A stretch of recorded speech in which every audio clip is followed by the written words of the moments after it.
Hello and welcome back to Ramp and Splash, the gaming channel of laughing, learning, absurdity, and skill building. It's Magic Day.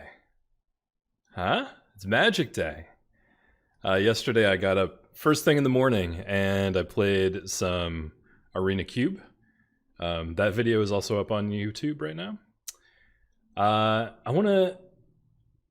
Before I get started, I should mention I've got a new light set up and I've adjusted my microphone. So hopefully the sound and my image will be a little clearer, a little better, a little less like I'm a prisoner in a 1990s music video. But I want to call your attention to something here.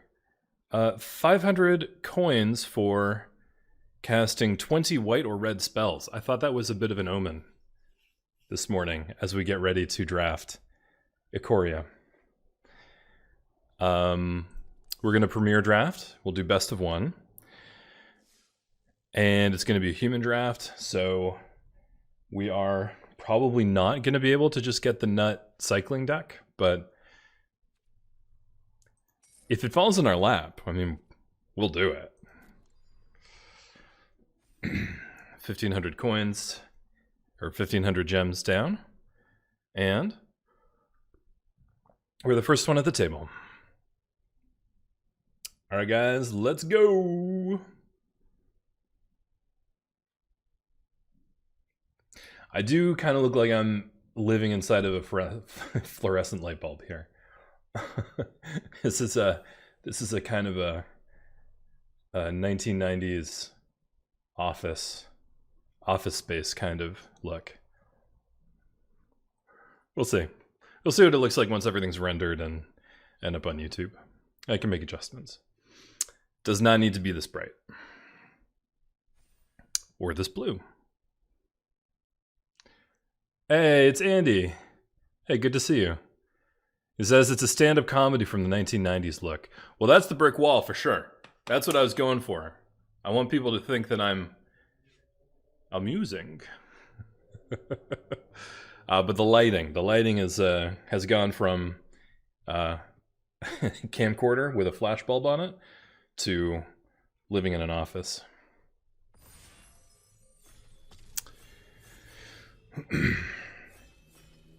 What's the Tom Hanks movie where it opens with him in an office that's all fluorescent bulbs? Is that Joe versus the volcano? I think it might be. All right, here we go. Zenith Flare. Zenith Flare is a really big deal.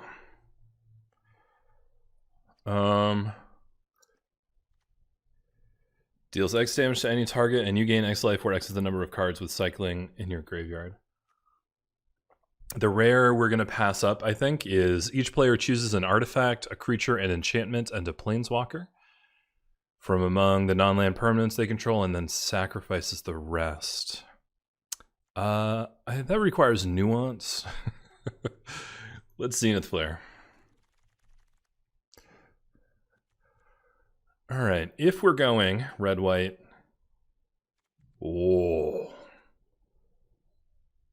if we're going red-white cycling,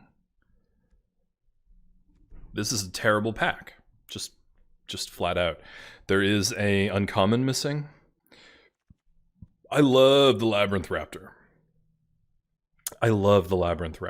But I think Blood Curdle is the most versatile, powerful, easy to cast card in the pack.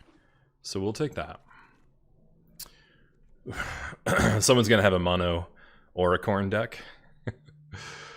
The Stinger is good if we end up with the cycling deck. The Cavern Whisperer is good if we end up in red or black or red black or white black. It's actually just a solid card. Boot Nipper also solid. I think we want to try and push for cycling. We don't want to marry it right away, but we want to push for it. All right, let's play.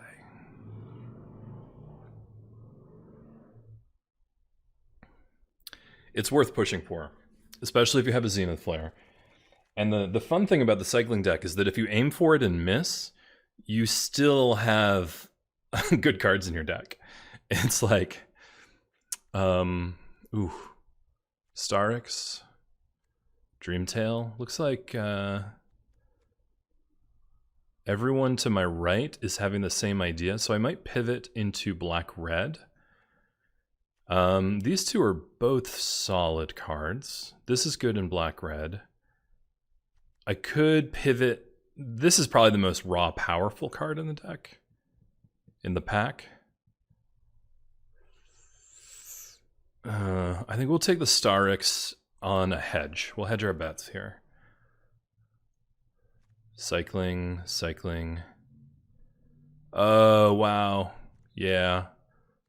Mutate is just open. It looks like everyone's fighting over the cycling cards and leaving Mutate totally open. So we're going to Brushwag. Here's a Cycler. Well, here's a Snare Tactician.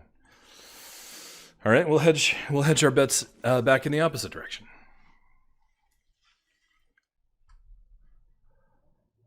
All right, now this is a pack with nothing. Nothing good. Except for this deck officer. Deck officer! Snare Tactician? What is going on here? Here's a 1-mana cycler. All right, let's put these off on the board for now. And if we have to go Naya cycling, I will not feel like I missed out on anything.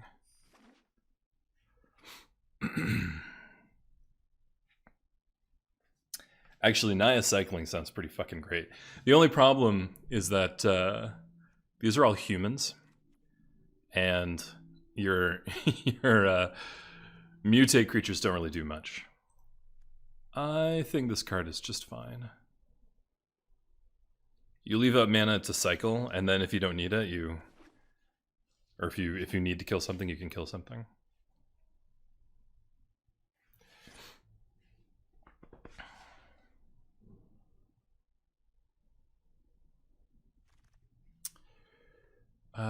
We'll try it again. Honey Mammoth should not go that late. Honey Mammoth is a great card. It's... do I like him more than Colossal Dreadmaw? No. Do I like it as much as Colossal Dreadmaw? It's like, if this is the scale, Colossal Dreadmaw, then Honey Mammoth. I probably won't include this card. We'll see though. Since cycling was so dry coming from this direction, it seems very likely that the people to the left of us are not in cycling, so this pack... Whoa. This pack should be the cycling nut. I mean, I'm not going to take it.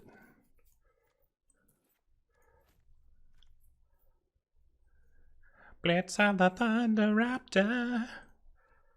There's a cycling payoff. / enabler / cycler. Moloch is just fucking great. This pack is stacked. Okay, Flame Spill, probably the most important card. Ominous Seas is powerful. And then Rumbling Rockslide is a good removal. Honey Mammoth is good. Of One Mind is playable. Playable. It's just a fat stack of playable cards. I'm gonna take the efficient removal. Cause I'm... Oh my god, it's a fucking dinosaur. Sorry, was that too much? Was that over the top? It was over the top. I'm gonna apologize. We'll take a step back. Shoulders back and down. Align the spine. And take a deep breath. All right, so this pack is really difficult. So Marmoset is a good payoff. It isn't a good spot in the curve, but we have 2 good 1-mana cyclers. This is more powerful, but I don't know if we want to play blue at all. So I'm going to take Go for Blood and not know if that's correct. The Marmoset maybe was the correct. Dire Tactics seems pretty straightforward, although the Enforcer, with all my humans, it's not a bad choice. All right, more cyclers, more cyclers. What the fuck? If a cycling ability of another non-land card would cause you to draw a card and instead exile cards from the top of your library until you exile a card that shares the type with the cycled card, you may cast that card without paying its mana cost, then put the exiled cards that weren't cast this way on the bottom of the library in a random order. So you get to cast the thing that you draw off your cycling. Does it also cycle though? It does. I knew that omen meant something. I knew that omen meant something. We're going to get our experience points for casting red and white cards. Oh boy. This isn't the Porky Parrot deck. I would absolutely put a Porky Parrot in it, but we need as many enablers as we can. Here. And let's get Snary. Wow, it's just totally wide open from the left. This is nuts. I can't believe we opened Ruinous Ultimatum too. I don't even know if we should play it. I don't know if that's the right thing to do.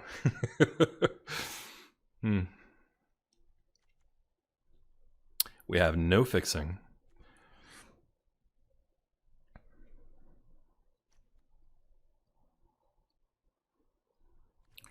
Springjaw. We're all human.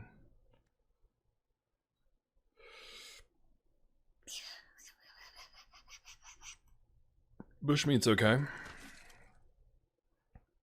Hey, speaking of humans, get in the deck. Oh, fixing or a serpent? I think I'm going to see another serpent. Like, I do want one in the deck, but I think I'm going to see more of them, and I don't know if I'm going to see another Scarred Barons.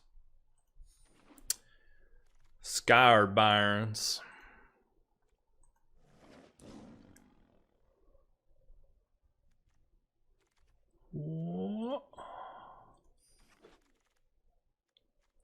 Okay, pack 3, and we open. Nothing for the cycling deck. This card is good. That card is very good. It's a heartless act.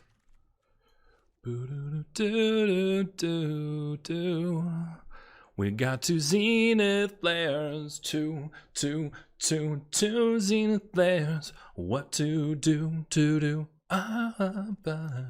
Zenith flare.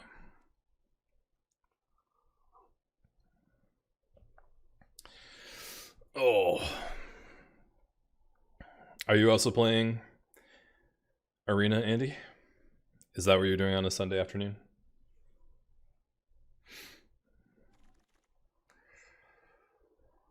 Oh boy. We need more cyclers for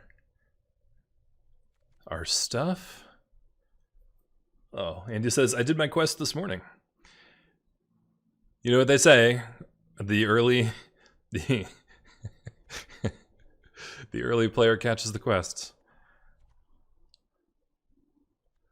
This sucks. I don't really want to have this card in my deck.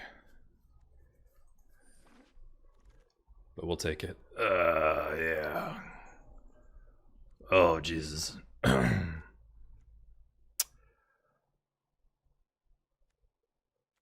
We're passing up so many good cards.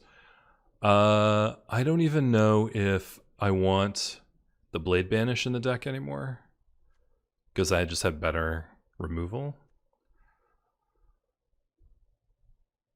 Ooh, you still have that free Chaos Draft waiting. Is that Chaos Draft still up on Arena? Or is that somewhere else? Cool. Oh boy. There's a 1-mana cycler. Yeah, on arena. Good. Here's an interesting pick. This is a 1-mana cycler that can slow the game down. And because I have my 2 Zenith Flares, I think I want to slow the game down more than I want a 5/5 haster. So I want the Vantasaur over the Lava Serpent, and I'm not sure that's correct. I think it's an interesting... Holy shit. Holy shit. I don't know what to do here. We don't need any more removal. I guess we take Weaponize. Wow. Surprised those are in the packs. No. So I think we just take that out of the pack.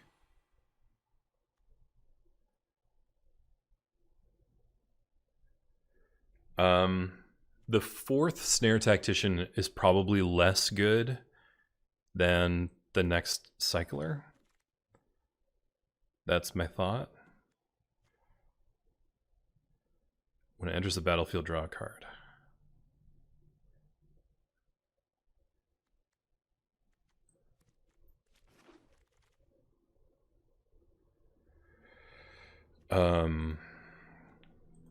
Day Squad Marshal.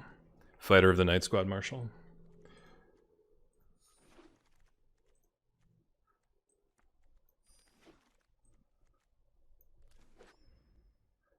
Ooh.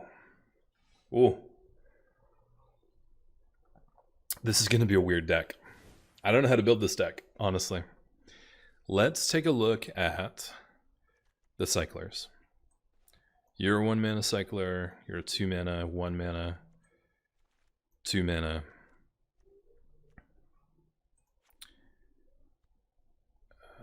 Let's not nix anything yet.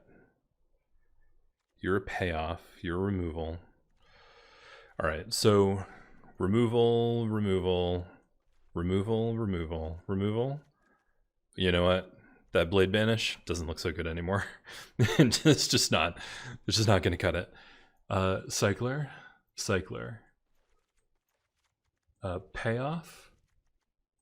Payoff. Something else. Payoff and a cycler. I think it's actually more important that it cycles for 1 than it... let's just get rid of you. Let's get rid of you. Stinger also, just a cycler. Weaponize is removal. We definitely don't need 2 Springjaw traps. Okay. What are we at? 45. Heartless Act is good removal. Destroy target creature with no counters on it. Huh. Okay.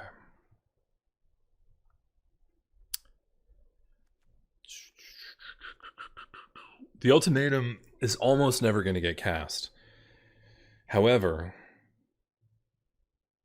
the time when we're stuck on board it's going to matter a lot.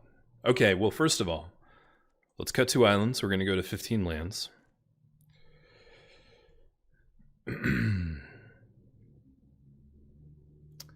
We have 5 black sources to get a double black. It's just not gonna, it's not necessary. It's not how we're gonna win the game. It feels wrong, but we got to get rid of it. And actually maybe the bushmeat poacher as well. Whoa. So we're splashing black for these 2 spells. That seems okay. 15 lands.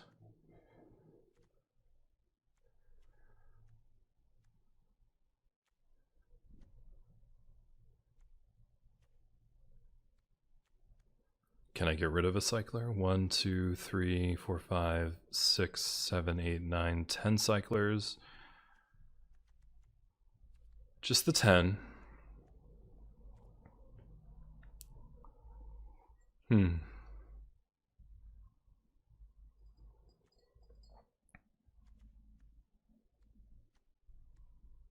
Oh my god, the removal is so mean. It's just so mean. I guess we get rid of Springjaw Trap, even though I enjoy it a lot. Well, so it comes in with Flash. That's the big benefit, is you can hold up 1 mana, and then if you need to cycle something, you cycle. And then if you don't need to cycle, you can cast the Springjaw Trap end of turn.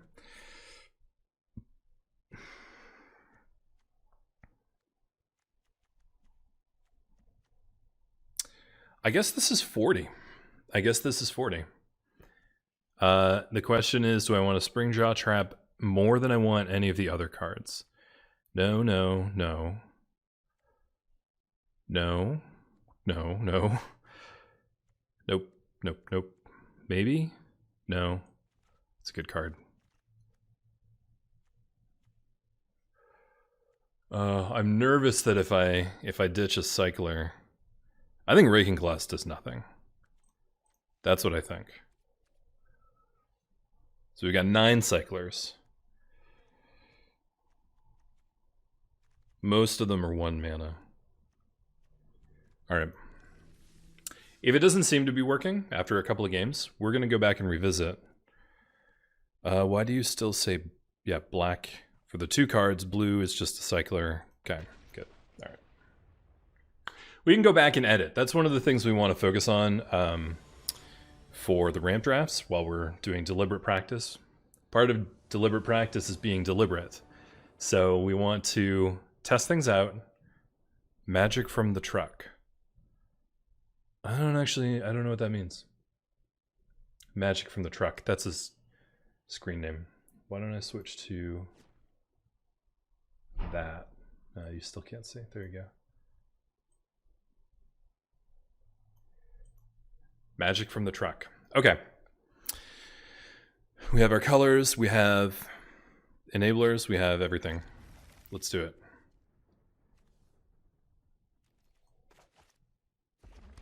We're on the play.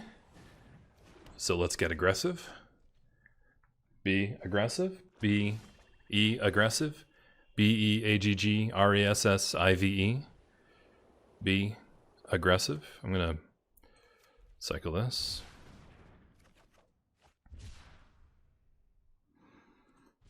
And save these 2. Oh no, save this one. Uh-oh, green black. They're gonna try to reanimate it. Look out! They're gonna reanimate it!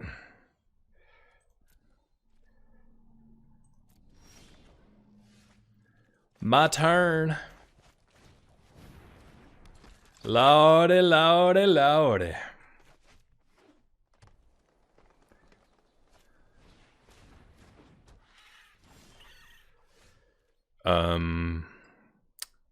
Having 4 mana this turn is a good idea. I'm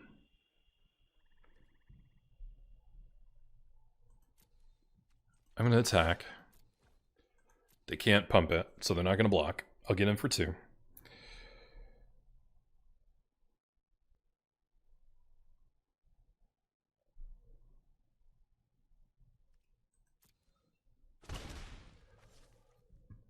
Is this an instant? No. So the question I'm having here is, do I use the Springjaw Trap on the Brushwag this turn? Or do I cast Day Squad and then let them attack once? I think that's what I do. I think I saved the Springjaw Trap for later in the game. Right now we want to press our advantage here. It's my thinking. I think I was probably wrong. Yep, I think I was wrong. what a dummy. Oh. I mean, will I trade this for both of your dudes? Yeah. Yes, I will.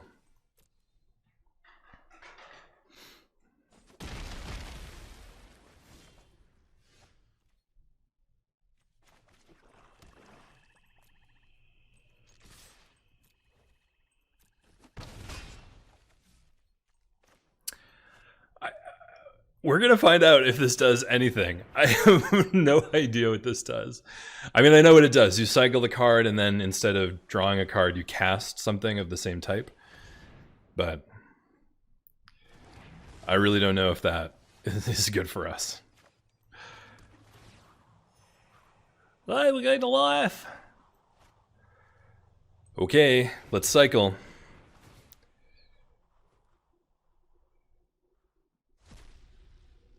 The only other sorcery I have is another gopher blood. Are you kidding me? That's so stupid. All my removals at instant speed, apparently. Oh, fuck. That was so bad. Yeah, I'll decline. Oh, Christ. That was dumb. I did it on my turn, too. That's the other thing. Why did I do it on my turn? Oh, I'm so bad at this. Okay, I say I'm so bad at this, but that's an acknowledgement that we're here to learn. We're here to get better at this. We want to have a growth mindset whenever possible. So...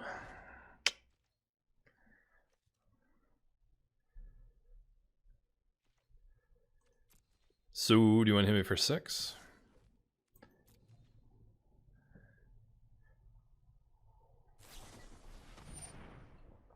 Enchant creature.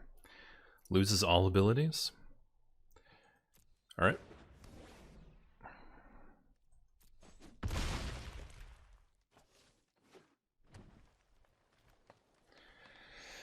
Yeah, an acknowledgement that we're here to learn.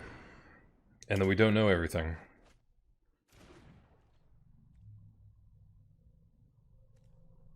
Does say any target, huh? That's pretty good. Rooting Moloch enters the battlefield. Exile target card with cycling from your graveyard until the end of your next turn. You may play that card.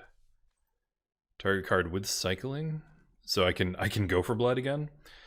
No. I wonder what it would be like to cycle this card. Let's wait until next turn. So I get a free creature, but who knows what creature that will be? Don't know. I mean, I don't have many big creatures. But right now the Moloch just isn't that good. Pass to attackers. Let's cycle.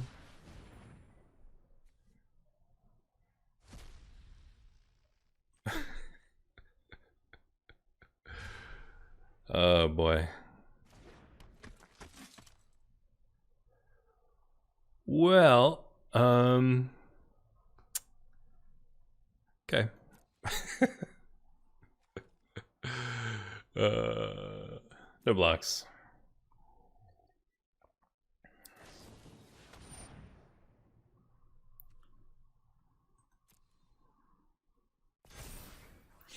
That does not seem like the right time to do that. Oh, okay, never mind. You got me. You got me.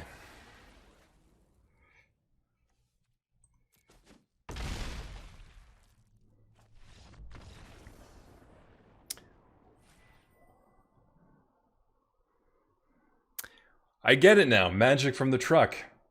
We just got trucked. I get it. I get it. I learned a thing. You don't stand in front of the truck. Truck stands in front of you. Fucking stupid. Oh god. Yeah, I just got railroaded.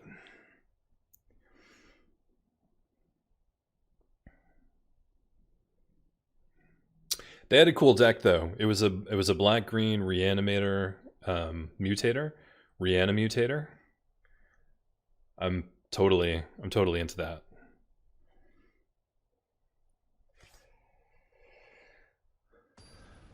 I definitely made a couple of mistakes.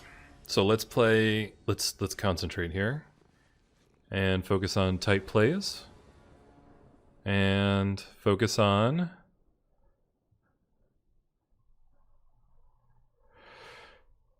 maximizing win percentage.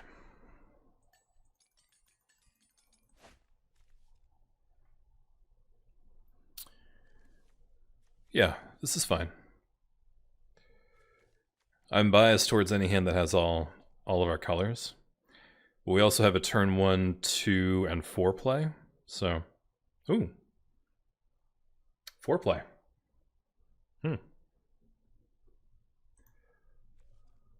Akagami Diable. Is that an anime thing, or is that a Spanish thing, or is it a anime translated into Spanish thing? Or Japanese folks trying to make their anime sound Spanish? Akagami Diable.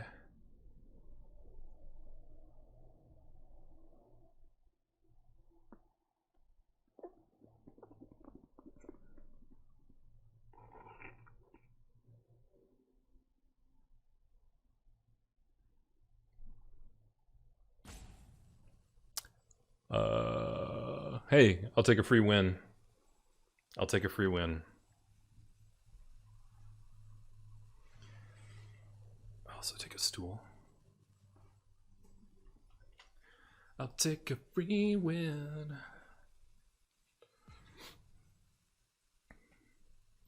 It's interesting because weaponize the monsters is really bad in this deck, but I actually think it's still worth. Ooh, okay. I think it's still worth having in this deck. It makes your opponent have to check the math every single time. If you have even just one creature on the board and one open red mana, it changes every combat decision they have to make, and it's always in your favor because you're the one with the option to use it or to not use it. So I think even if this deck only puts out 1 or 2 creatures a game, that's fine.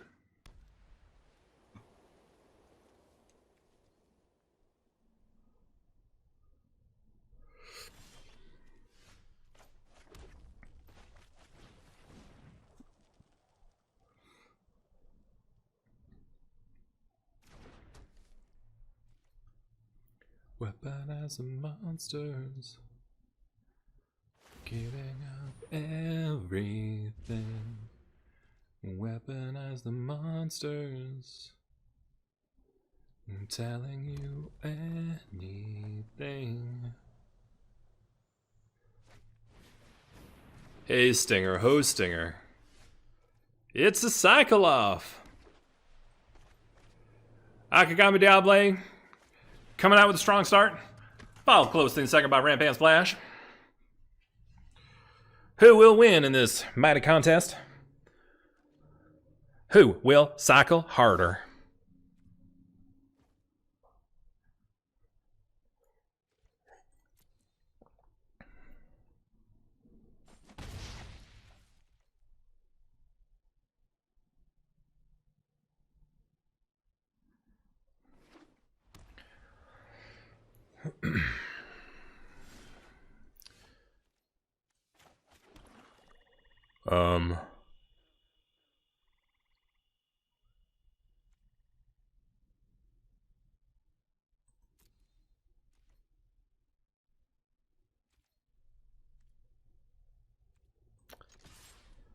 Sure. I have a sneaking suspicion that they have something with haste here, and they're baiting me into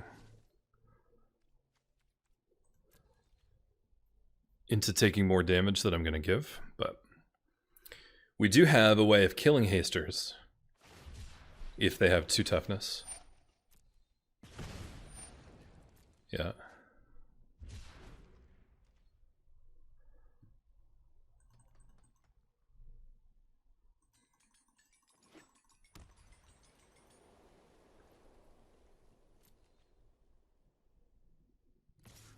No? No, you're just gonna leave it? That's fine.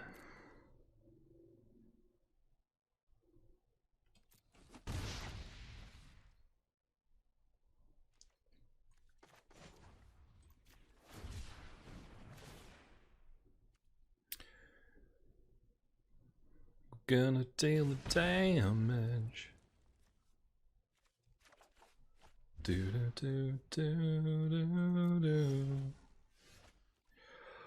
Whoa, buddy. I think this is worth it. Let's do this. We'll get that 2 extra damage to the opponent, and then we'll swing in for 2, and we'll feel pretty good about ourselves.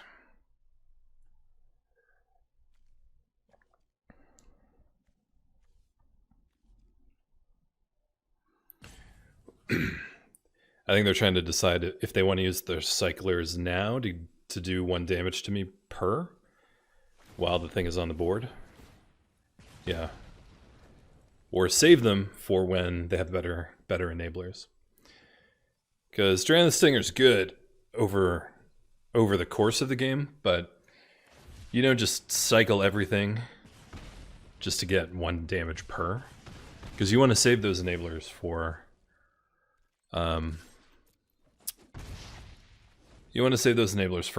when they're really needed. However, maybe they have so many cyclers they don't care. That's a possibility.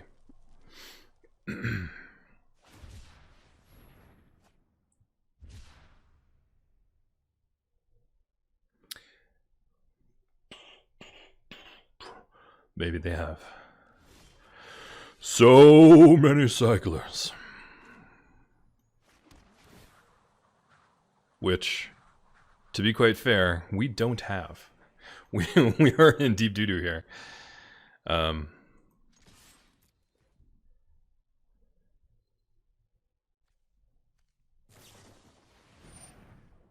Yeah, great.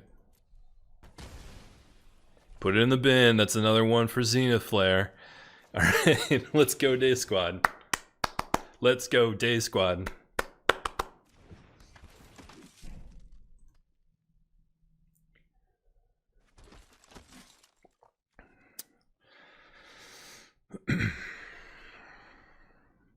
You know what I'd like to do? I'd like to put a menace counter on the Day Squad Marshal. Please? Can someone play a creature, please? Just one. Just any old creature. Please.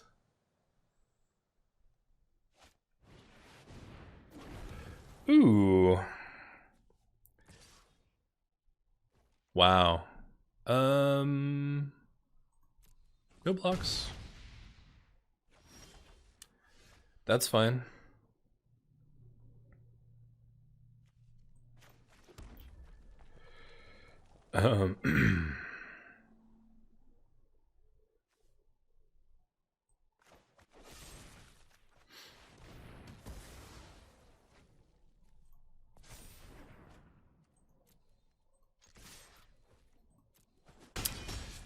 This is fun. Even with just the Zenith Flare for 2, we're looking at close to lethal next turn.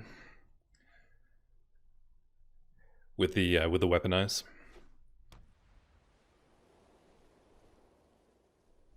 Go ahead, use a removal spell. Ooh. Okay. It's interesting they didn't play another one. I kind of think I would have played out a... Well, it's not a good blocker.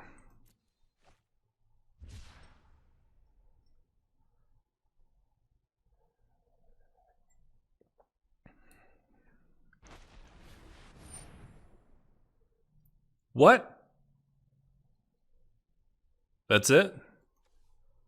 That's it. They just kill me? They had 10 in their yard? Wow. Okay. I guess I don't know how to build this deck. I am not smart enough to play this game.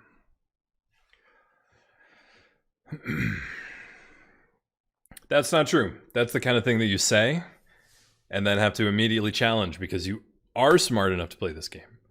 You're good at this game, but you need practice and you got to learn. So we just learned something, right? We just learned that Zenith Flare, the Zenith Flare deck means you put in every cycler.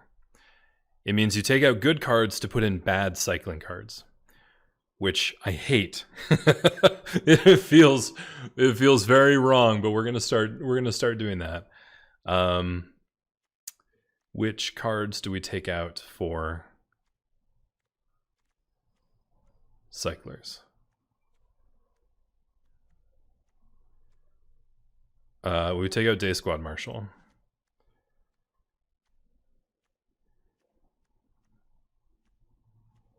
We take out one Snare Squad.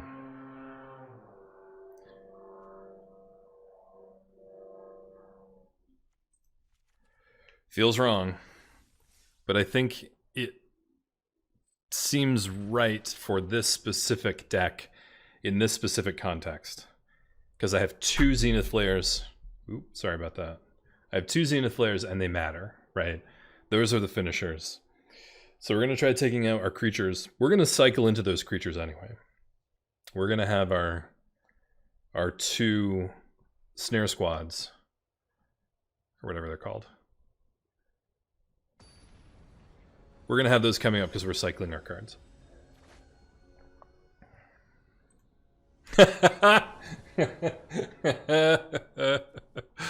That's really funny. Laugh it up, Fuzzball.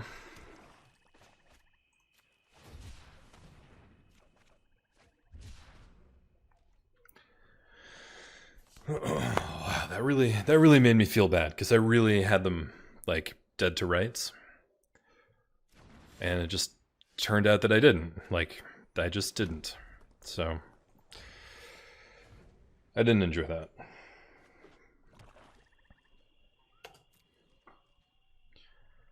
Let's cycle. I also learned that you always cycle. You don't save them. Oh, I should have ditched the spring jaw trap. Okay, that's fine. Wait. Yeah. Yeah, you always cycle. That's what I learned.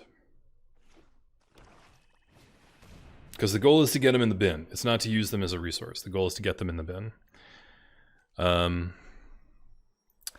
Lose life equal to its toughness. I don't want to lose 4. So we'll do this.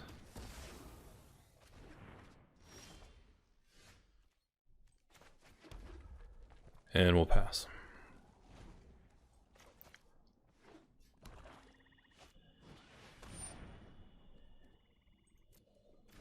I don't want to lose 5 though. This is really funny. None of these, I don't want to use any of these spells to remove that stupid pangolin. I guess it's fine. We're not attacking anyway.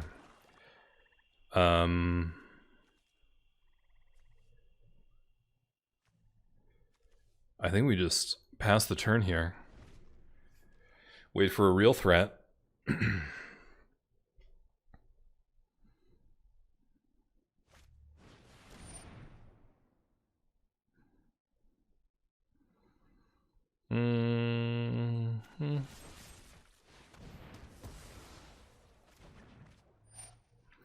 I would have had to discard it anyway, so.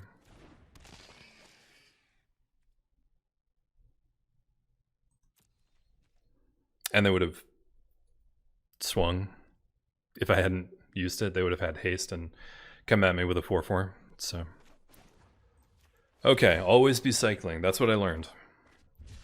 That's what our last opponent taught us. Okay, here we go. This is much better. I have 6 mana, so I can cast this and this. I'll do this while they're tapped out, so they can't giant growth it. And then we just have to hope we draw more cycling. It's possible that I learned the wrong lesson there. It's possible that I should have saved those cyclers for when I have a payoff like Reptilian Reflection, but I also wouldn't have gotten to Reptilian Reflection if I hadn't done all that cycling. So it feels a little weird. Well, okay then. Let's pass the turn.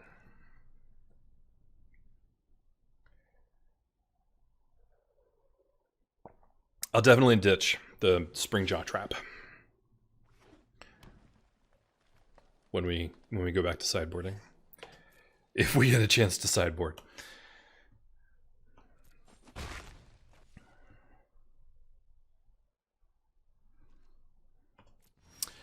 One of the fun things, I always forget, Reptilian Reflection has trample. When my opponent has it, I always forget. I'm like, oh, I'll just chump block it, and then it kills me. That's happened 2 times.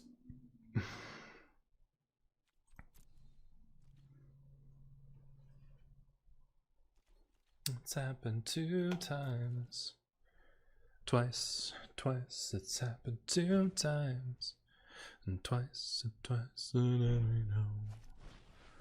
'Cause we always know that it's time.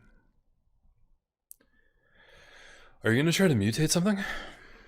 What's your end goal here, bud? Chandra's side piece. Oh, it's so funny. Yeah, fuck it. No, because they're avoiding playing cards because I have the trap. I'm forcing them to be more conscious and careful. So here's what I will do. I will cycle this motherfucker and make a dinosaur.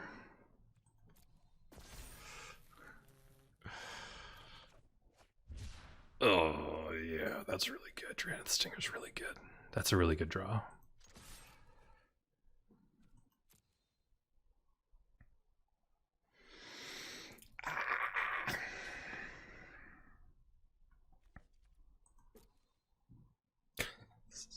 This is such a busted hand. It's just removal. I love it. Is Zenith Flare an instant? It is. Okay. Yikes.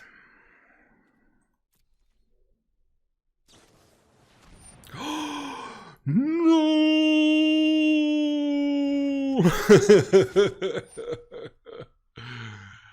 Resolve. Okay. That's fine. But I am not going to let you have a 4-2. Or 19 life for that matter.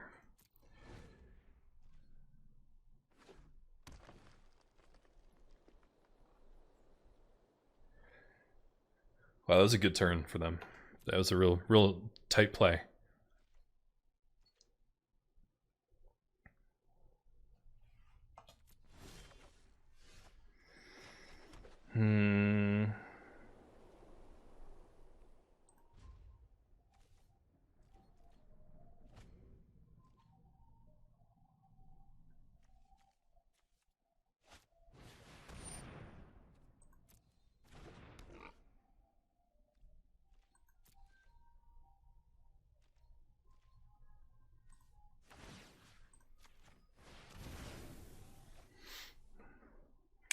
When I use my mana.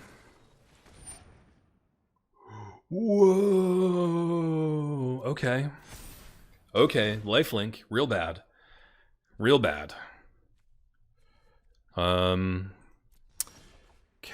lifelink is a bad sign.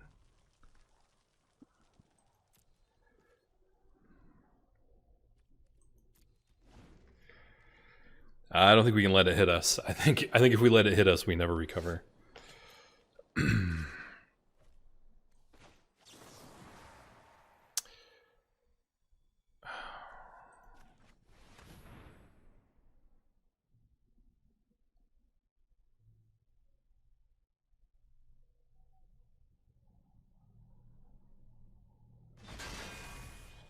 Nice.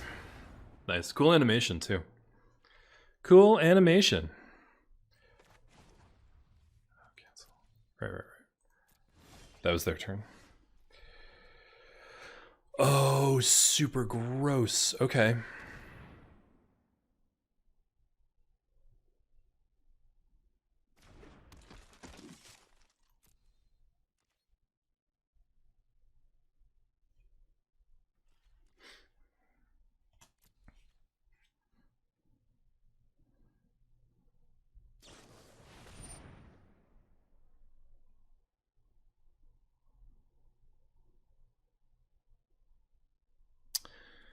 Huh.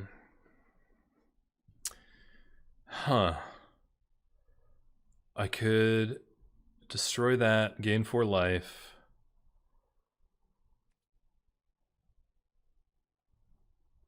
And save my guy? I don't think I want to do that, though. I think I want to let him play it out. Let her play it out.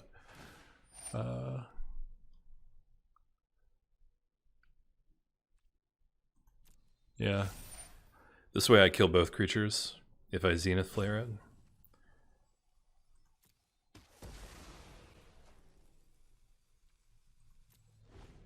Huh.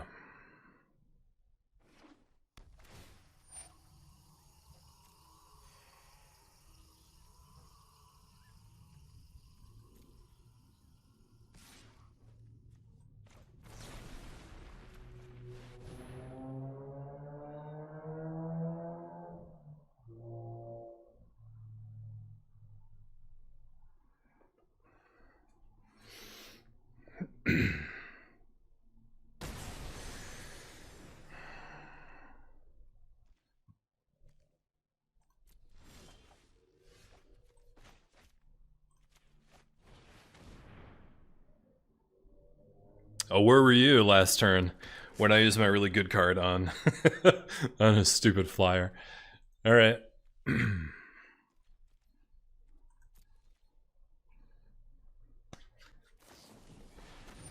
Gross.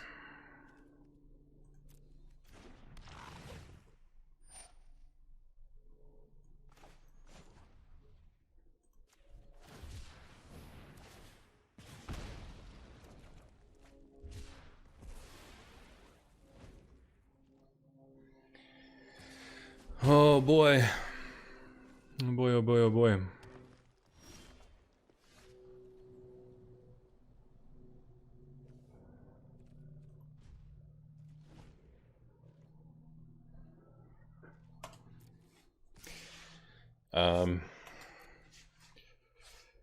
Yeah, I got nothing here. So we can draw some more cyclers.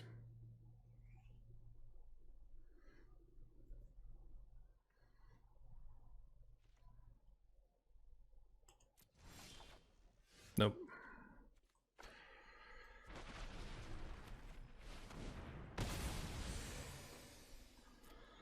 That's it. I don't think we can win from here.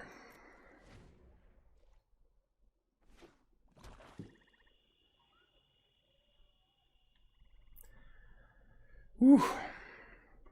Sometimes you 5-2, sometimes you 6-2, and sometimes you 0-3.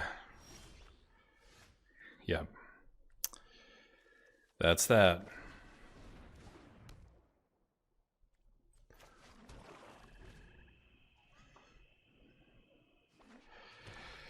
Alright, I guess weaponized was really bad.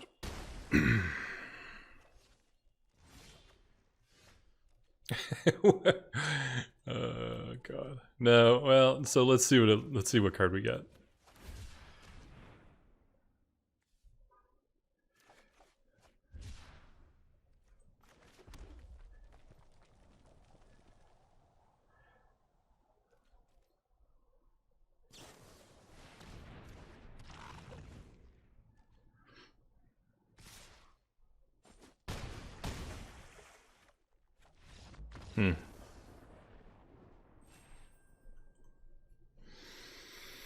Okay, so I think what I'd like to do is go back and look at that deck, because I think the problem that I had there were some gameplay issues, but I think the real problem that I had there was I built the deck wrong. I think can we look at it? Oh, I clicked claim prize, so I couldn't. Now can we look at our last deck?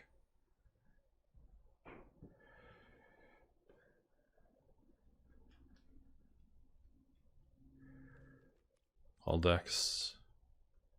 No? Okay, you can't look at your draft decks afterwards. That's really annoying. That's really annoying. Okay.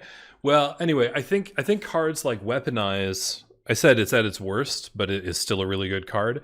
I'm wondering if Weaponize needed to come out, because I just didn't have a lot of creatures. I wasn't using a creature strategy, and it's a card that doesn't cycle. And I think when you have 2 Zenith Flares, probably the goal is to get that, like we saw our opponent in round 2, is to get 10, 12 cards in the graveyard and then cast a Zenith Flare. Like, that's your goal. That's the whole game plan. And I think that a lot of my 1-for-1 removal, first of all, the 1-for-1 removal was bad against green-black, which is just sort of value town, right? So I think I was trying to mix strategies. I was trying to like have a good curve and have a lot of removal. I wasn't really concerned about the curve because I knew that was not the goal. But I was really concerned with getting quality removal to support my strategy. And I realized now that, gosh, that removal isn't as important as getting things in the yard, which is weird. That's a weird feeling. It feels like stepping out over a ledge, right? But I think maybe the more extreme you make your cycling deck, the better it's going to be. That's my hypothesis now. I could be wrong. I don't know. I could have also just not, I could have gotten unlucky. The first opponent we faced, that was definitely an unlucky round because they had a good deck, they had a good draw, they just stomped us, and that's fine. All right, well, that was really short. That was only 1 hour, so I will go ahead and see what modes of play we have available here. I could quick draft Rivals of Ixalan. I don't like Rivals of Ixalan, though. I think that draft environment was pretty poor. I know there are some people who like it. I didn't care for it. So I think we're going to run that back and see if we can do better this time. Oh, just burning through gems, though. I did 2 Ikoria drafts this week since the last video, last weekend's video. And I did okay. I think I went 4-3 and then 3-3, which is like, I feel okay about that. And I think I learned about the format, and I think I understand the archetypes better now than I did before. Yeah, I'm not crushing it. I'm still learning. I'm gonna get some water while we wait here.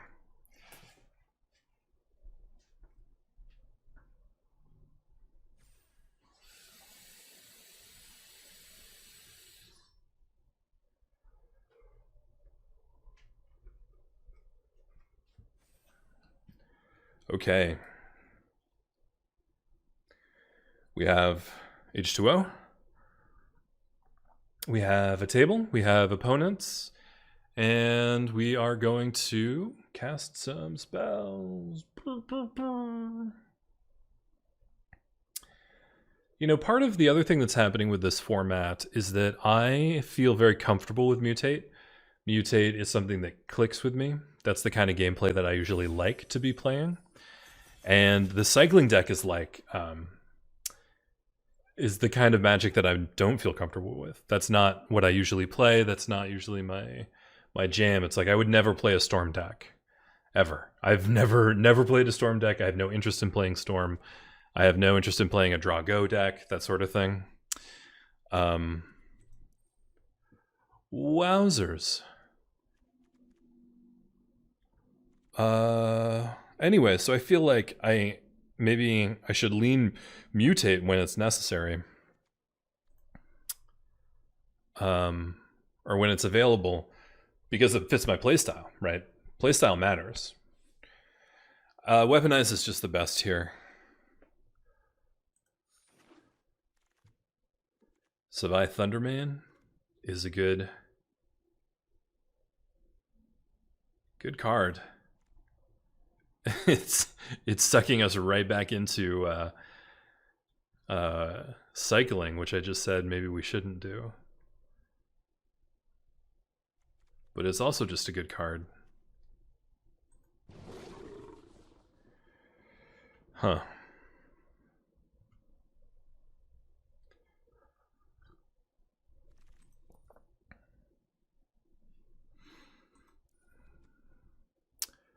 I like Forbidden Friendship a lot. I don't know if it's better than Pacifism, though. The rest of the pack is mediocre. Let's try Pacifism here.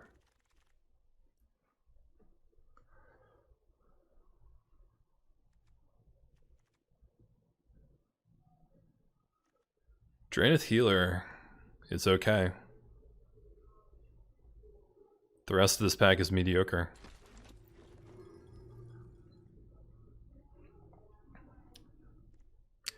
Easy Prey is good. So is Cavern Whisperer. Forbidden Friendship is really good too. So is Cloud Piercer. Oh, this is a much tougher decision. Forbidden Friendship goes with Weaponize real well. I think Easy Prey is probably better in general. But in specific, I think Forbidden Friendship is excellent. I'm wondering if we can make a tokens deck, an aggro tokens deck with a cycling sub theme. It's probably Divine Arrow here. Unless we think we can put together a Vigilance package. Which is fun. I would like to do that.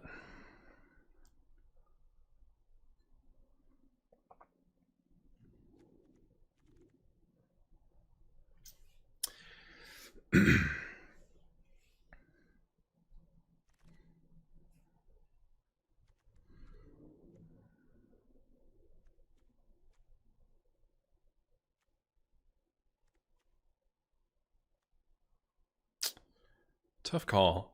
So none of these cards are great, and they're all replaceable, so I think I'll take the rare. I'm going to follow the going optimal strategy from Ryan Spain of picking the rare. If you think you're going to four of the set, then it's often worth picking the rare just to get your gem cranking going. Speaking of which, that's the best card in the pack.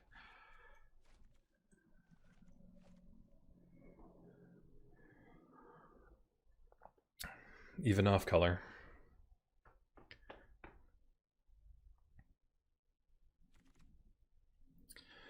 The last draft was also a bummer because I thought that I kind of knew what was going on. I had a sense that the deck was really powerful, and I thought we were gonna do much better. So there's a lot of disappointment there.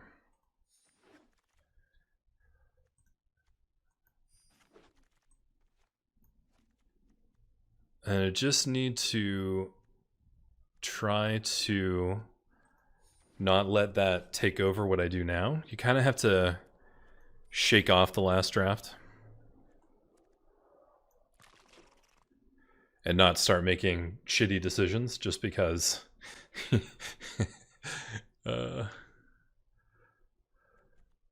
just because you're angry or you feel like you deserve something. All right.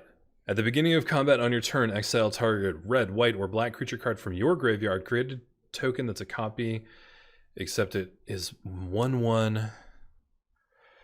I don't think that's good here. We don't have a lot of ETB effects. So I think the fox is, yeah. Thanks, Andy. I agree. I think the fox is by far the best card here. Momentum Rumbler is great. Marmoset is good. Evolving Wilds is good. It's definitely these two, I think.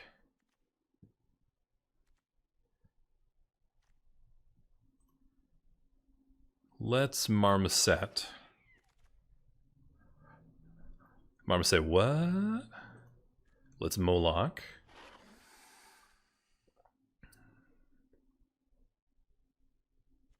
Let's checkpoint. Deck officer.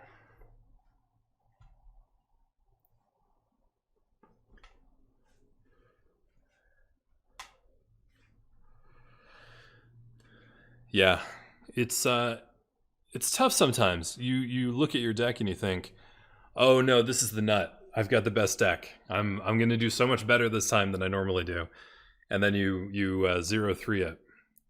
And other times the exact opposite happens, and that's partly because Magic is Magic is kind of a coin flip. Am I going to play this card? It's a 2/2 for 2, and that's generally all it is. I think I want this. I think I want the gems off this Ozolith.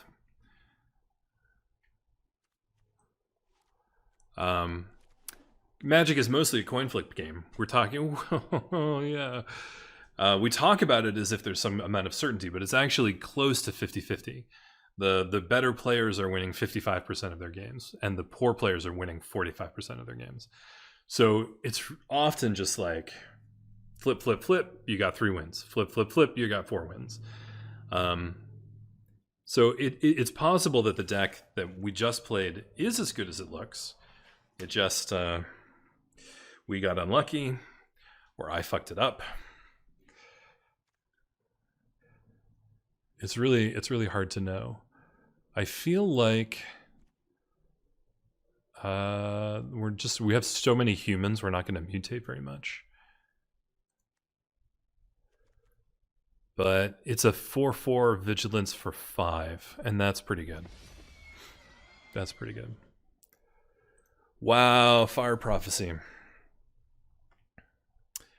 Spell Eater. I'm feeling good about this. Let's just go 2-drops. Let's just, oh yeah. Let's just get aggressive. All right, that's it. We're just going aggressive. Like, if we cycle, good. If we don't, good. We're just going to get as aggressive as possible. Speaking of which, let's just get aggressive. Let's do this.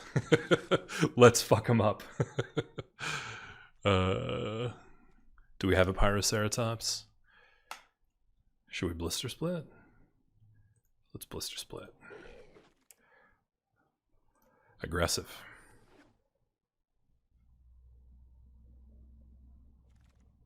Aggressive, yes. Oh God. Hey, that's a good last pick. Oh no, I love me some King Kong.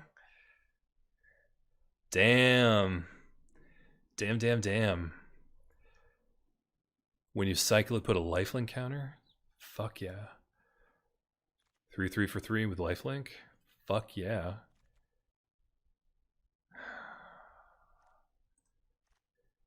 Yeah, let's get aggressive.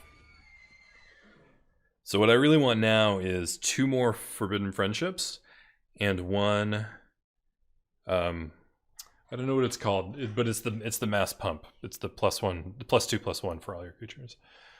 Marmoset's good, Checkpoint Officer is good, Fight as 1 is good.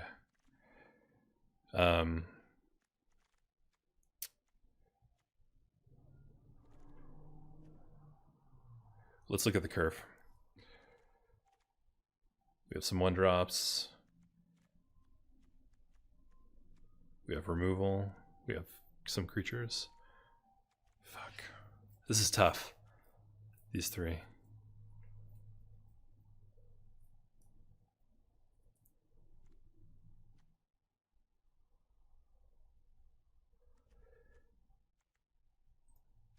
I think it's the Marmoset. But I'm not convinced. So it's Coordinated Charge was the card that I was looking for. But Day Squad is really important in this deck, I think. Tough call. I think we need this. You know what else? It has cycling. All right. These 2 are looking real good now, but I think it's the pacifism here. Oh boy, I don't mind pacifism 3. Oh, I think it's better than Divine Arrow, by a little bit. We don't have a Snare Tactician. We also don't have that much Cycling. We have some cycling, though. Definitely have some. I think pacifism 3.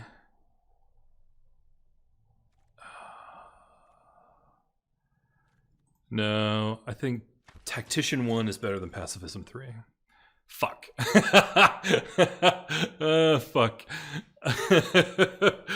We could have taken this one. Do we have stuff that takes care of big stuff, so let's go with the tactician.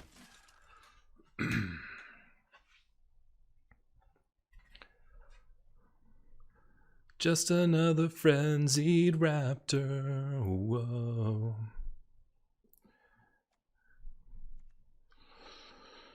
We have one of these already. It's better than the other cards in the pack, though, so we'll take it. I was hoping that was a forbidden friendship. Boo!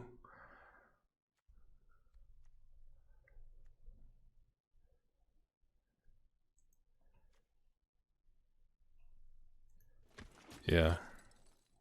Yes! Oh, so good. So good. Fight is one. It's beautiful.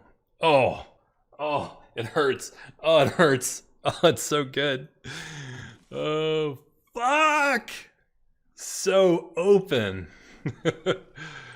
Oh boy, we're in a world of hurt now because we have a lot of cards we have to cut. We have to cut down to, what do we have to cut down to? We have to cut 12 cards, and this deck is stacked. Okay, all right.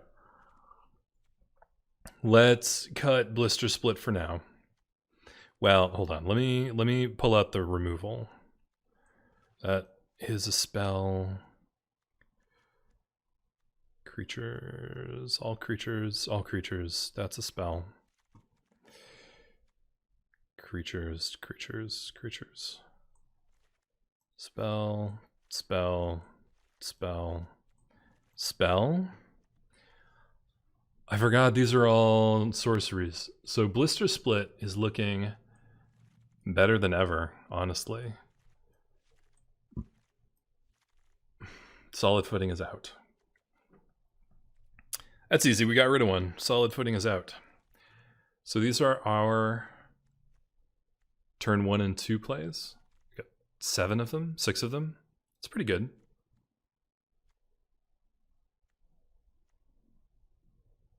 I like that. We actually don't. We do have more non-humans than I thought we did. I think I made some mistakes then.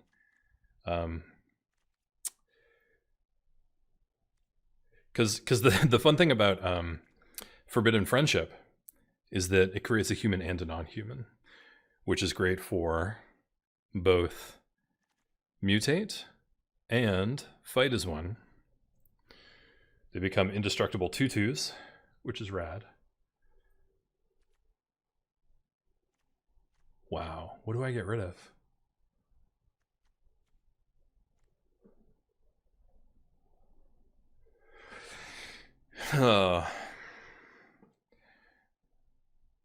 So there's a tension here, right? So there's the main strategy is just aggro, right?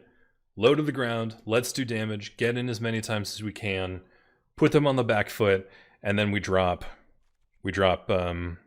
either this or weaponize the monsters and just finish them off, right? So that's the main game plan, but we have 2 packages that can be added in. One is the non-creature spell package, which is Blister Split, Spell Eater, Pyroceratops, those 3, plus instants and sorceries, right? We're going to include these 5 instants and sorceries no matter what. So that's pretty good. The second package that we have is a cycling package, which has some payoffs that are pretty much good on their own, and then some cyclers which are pretty much good on their own. I kind of want to ditch Blazing Volley. I kind of want to ditch Divine Arrow. Might not be right. I'm not sure. This can get in the final damage of the game, which I think is important. It's also an instant and sorcery. This has cycling, and it's our main game plan. This guy can end the game. This plus this is really good. And if he's bad, we just cycle him away, right? Same here. Honestly, we don't want to gain life. We just want to take our opponent's life away. So I think we'll ditch that. It's the vigilance that I really like, though. The 5/5 vigilance is very tight. Day Squad. Definitely keeping the Rumbler. Day Squad is good because it makes 2 creatures for coordinated charge. It is good with fight as 1 because you have like let's say we have this and this on the board, then they both get +1/+1 and indestructible. So that's good. And it's 2 creatures to shoot up with weaponize the monsters. Here's one thing I'm going to do. I'm going to go to 16 lands. I'm not going to go to 15 lands for sure. Splendor Mare is just tight as a 3/3 for 3. Also a cycler.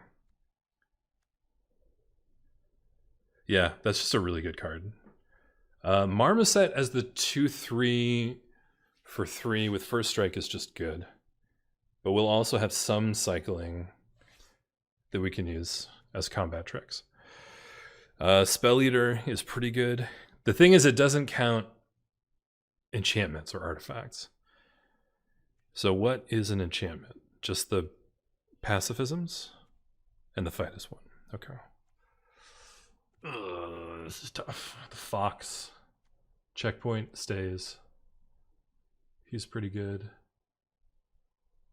These are just 2 drops. They have to stay because they're 2 drops.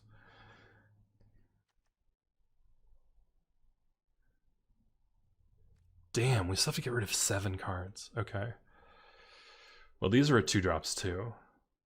So let's get rid of Blister Split, Spell Eater, and Pyroceratops and see where we're at. We're at 44 cards.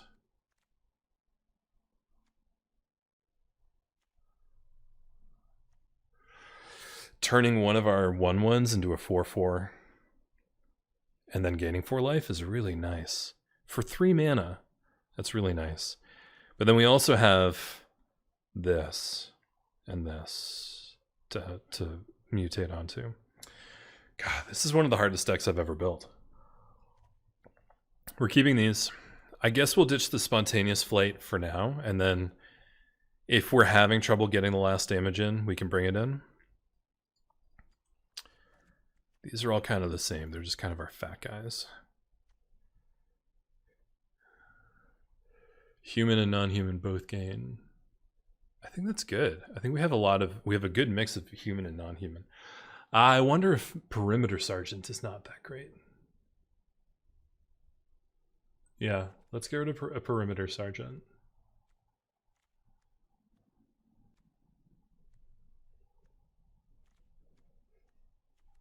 Still at 42. Fuck.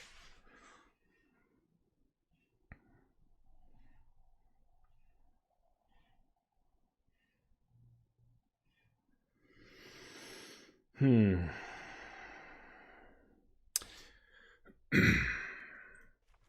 going to try getting rid of the Draneth Healer, which doesn't feel right because we do want as many 2/2s for 2 as we can get, but we do have this.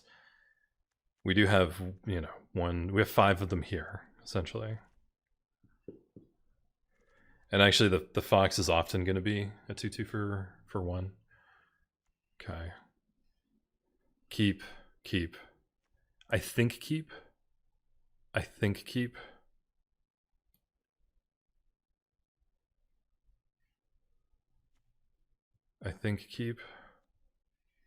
Want to keep? Definitely. Oh man, this game's hard.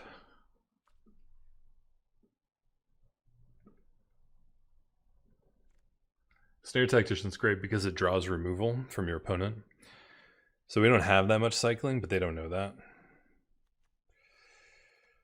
I wonder if the second Marmoset also goes. Let's play one game with this and then revisit for a sideboarding. Oh boy. That was very stressful. That was one of the most stressful builds we've ever done. I've ever done. I'm gonna keep it.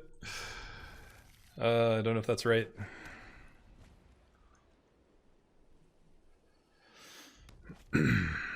Fuck.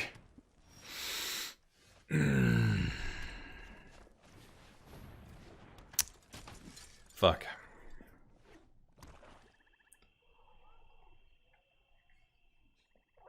Oh, pacifism's really bad against this deck.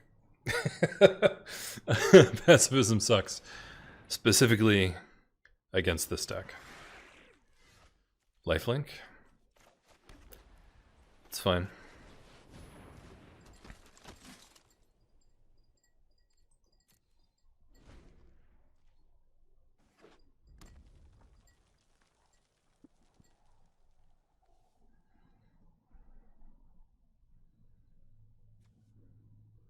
It's just another frenzy raptor. Whoa.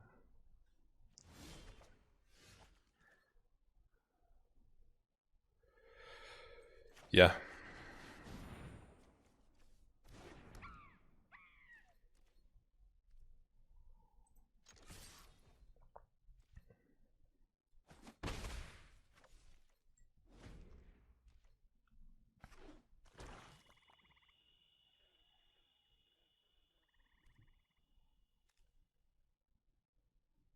This is so good in this situation. Whoa!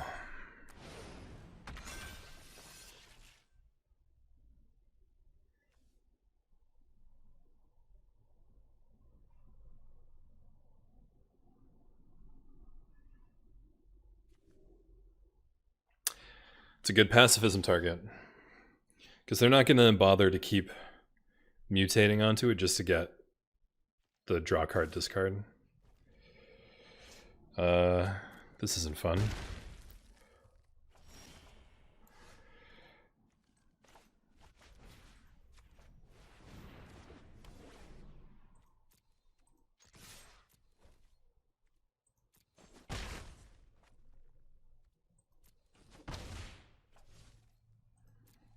Come on, hit me. Let me show you how we fight as one. Let me show you how we fight as one.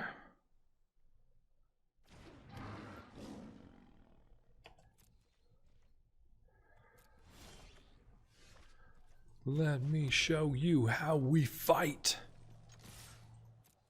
This is how we fight. Huh.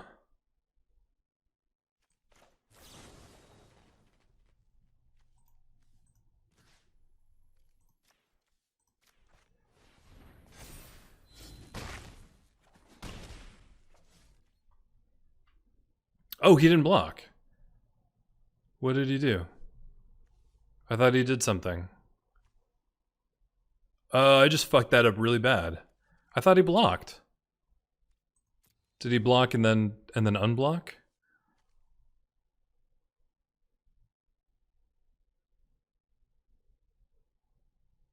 Did I just get played?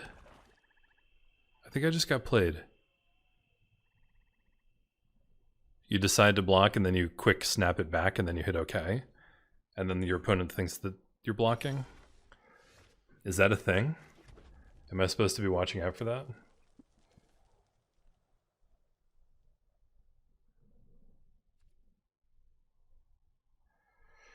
Wow.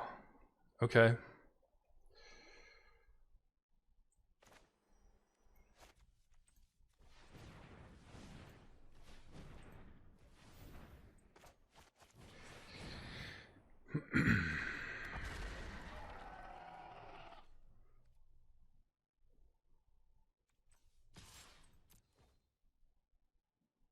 I'm bluffing, by the way.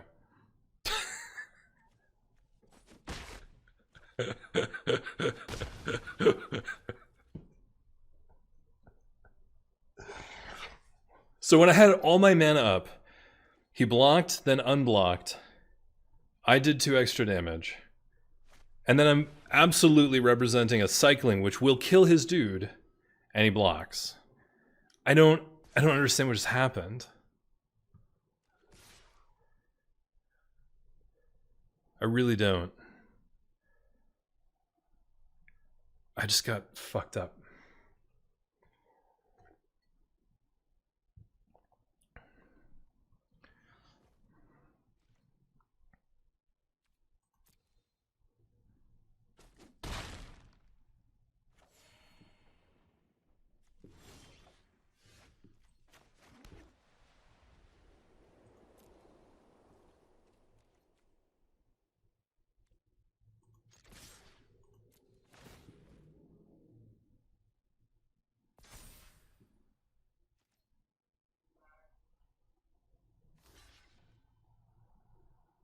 Oh, he's gonna weaponize.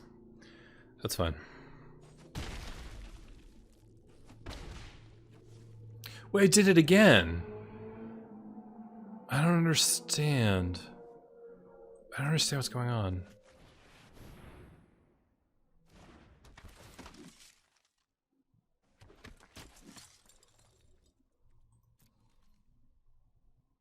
Did the same thing again, blocked and then unblocked. I don't know if CPO is trying to bait me or it's just indecisive. Like I'm not thrilled about it. I gotta be honest.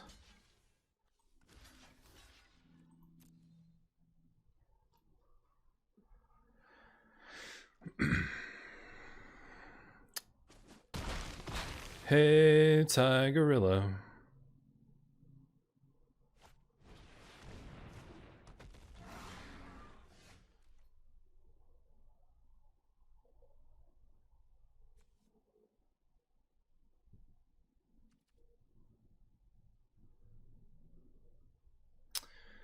Huh.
Okay. Yeah. Okay. All right.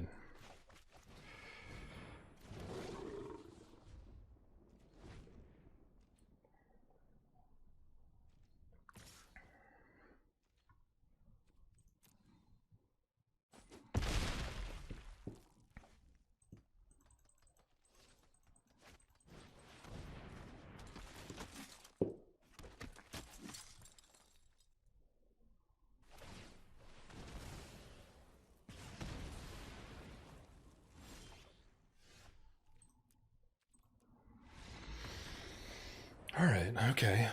What did we learn? I don't know what we learned. We learned that I'm get distracted. I lose track of what's going on sometimes. And I'm not sure what to do about that. Let's talk about deck build.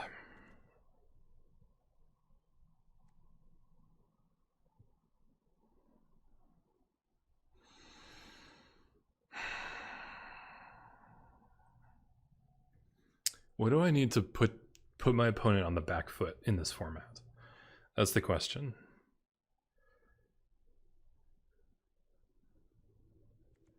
The cycling isn't working. You just really need a high density of cycling to make it worth it. So what does that tell us? It tells us to get rid of this and this, put in this and this guy.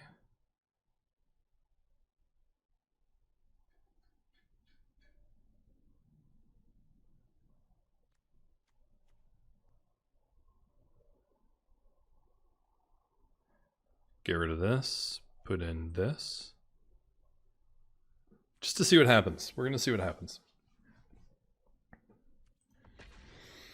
I want to see if I can put them on the back foot and keep them on the back foot and try to win a game. I feel like something about mutate, something about the way this set is formulated, it's hard to keep people off balance. So many games end with the deadly dodo. That's cute. So many games end with some big monumental swing, right? Not a lot of games end with a curve out. Like you can go 2, 3, 4, and then somebody puts up a brick wall.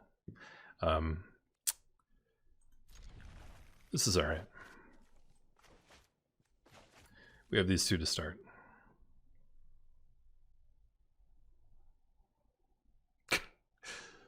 All right.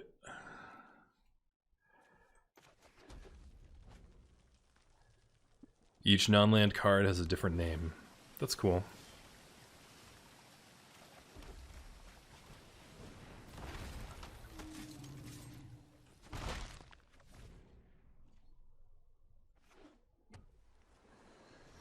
Wow. Our Regaliasaur is going to be a good card. We're actually going to do a lot of damage with it on turn 3. Oh, are you going to counter it?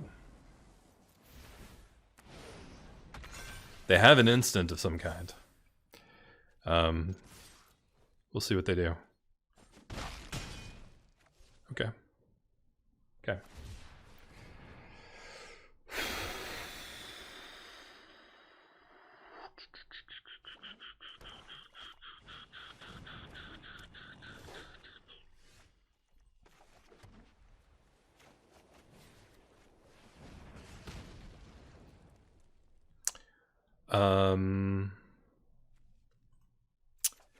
Yeah. Yeah, that's good. That's good. Now we can do this.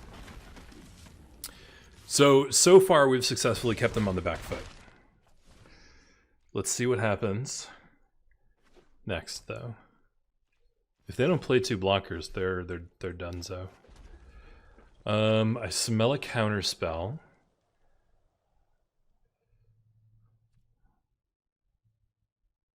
I smell a counter spell. So let's just swing in here.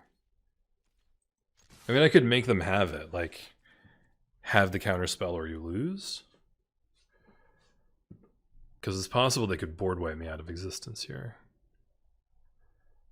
No, let's just do this. Yeah. Yeah, they got it. Yeah, okay.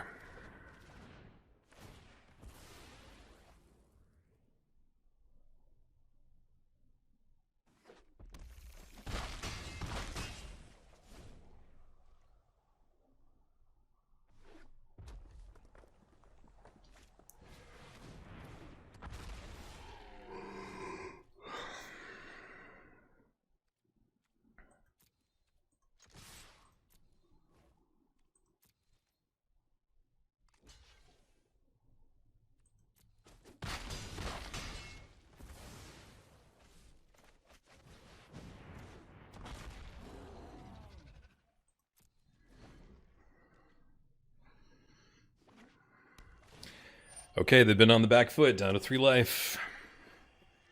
Now what? Yep.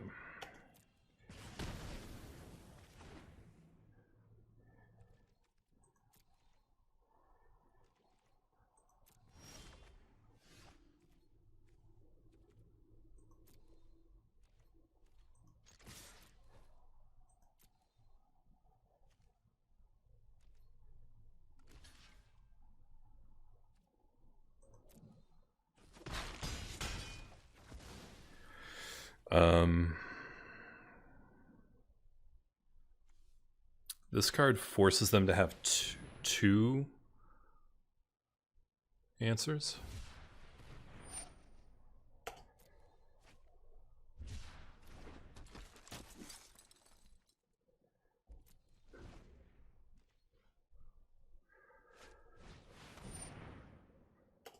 Hexproof. No.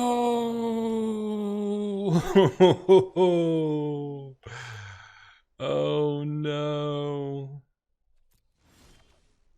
Oh no. We're gonna lose. We got so close. Oh shit. That requires white mana.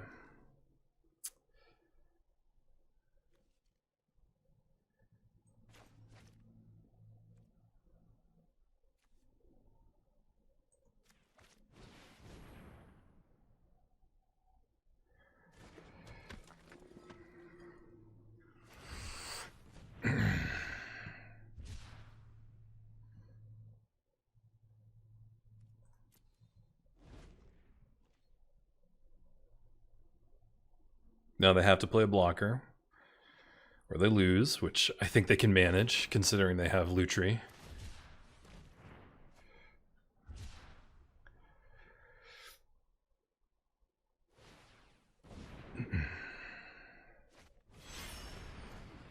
Yeah.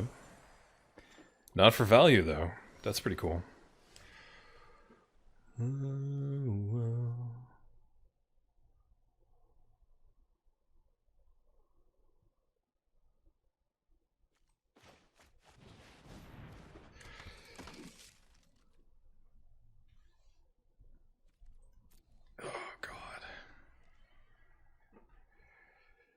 This guy's gonna win me the game, and I can't believe it.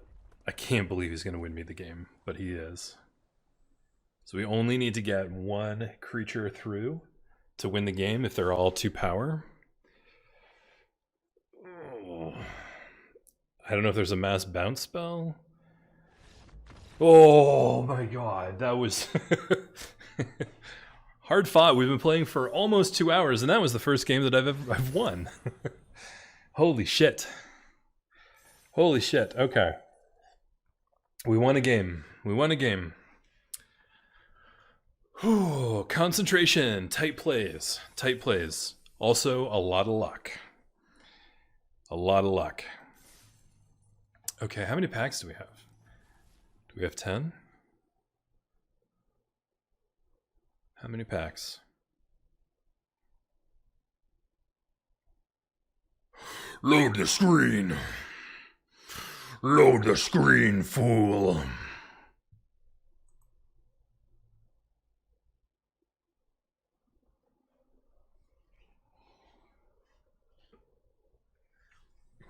Oh my god, it's gonna crash. Oh, we have tons of packs. All right, so as soon as this draft is over, we're gonna do a pack opening.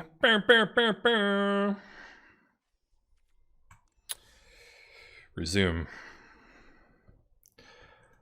So that was fun. How do you keep your opponent on the back foot? Yes, yes. Yes. I would think so. But I wonder if 2 is too many.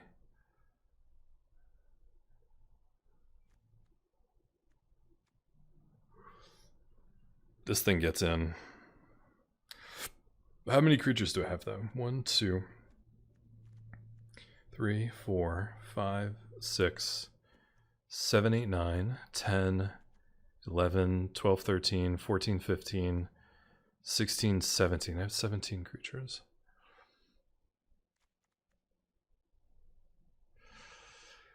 So this is really good if you have them down to 3 life, but you have to get them to 3 life. And that's the struggle. We have to be going first. We have to be drawing first blood. And we have to neutralize their early stuff. Which makes me think Divine Arrow is good.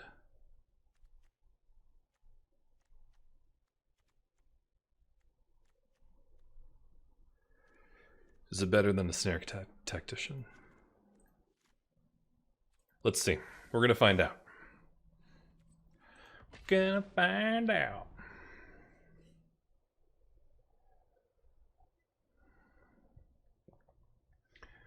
We won a game, just one game. Now we know our true names. Victor and triumph and success. They're us. Now we know, 'cause we won our game. Everything's lost in a world of fame.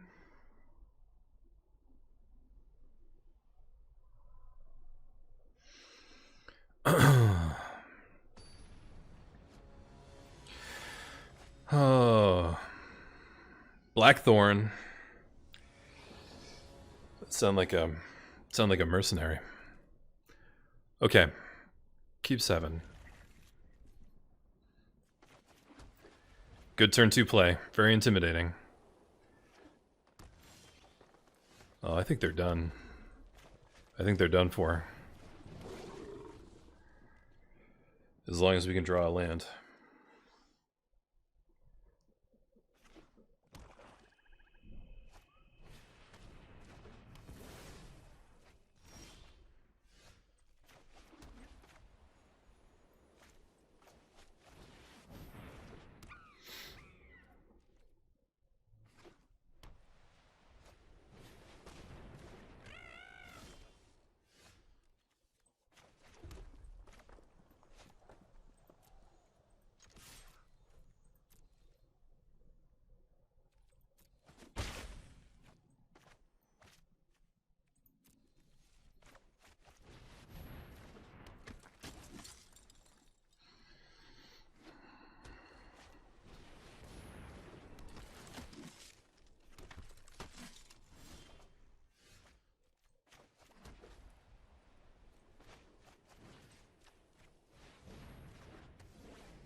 All right.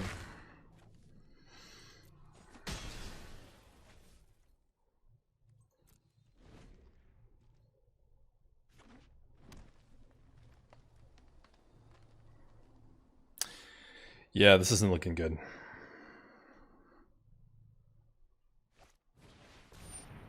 Cool.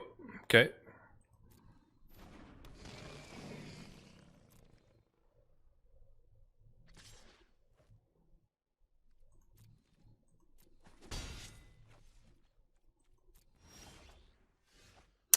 Hey, Forbidden Friendship.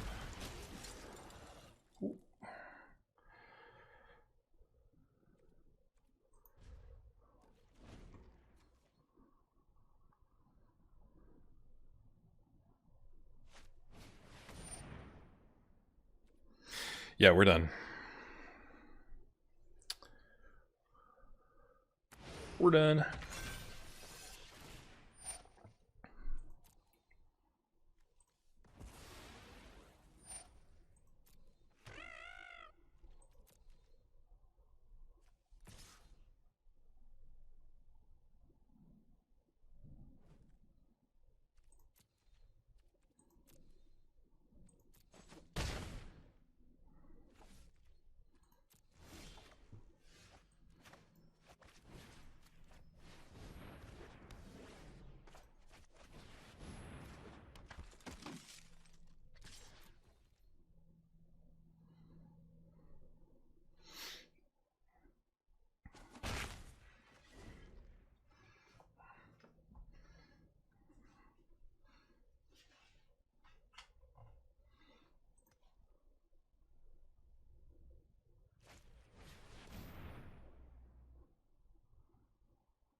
I think that was correct. I actually don't know though. I mean, you often want to save those for a finishing move, but if they don't have blockers here, we're going to get in for even more damage. So I thought it might be worth it. Never mind. All is well.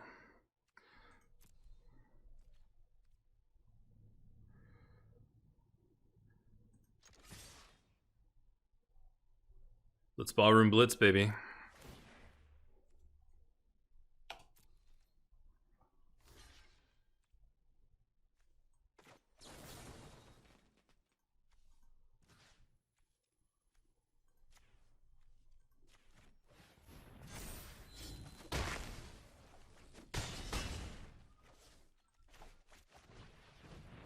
The man in the back said everyone attack and it turned to a ballroom blitz, a ballroom blitz, a ballroom blitz.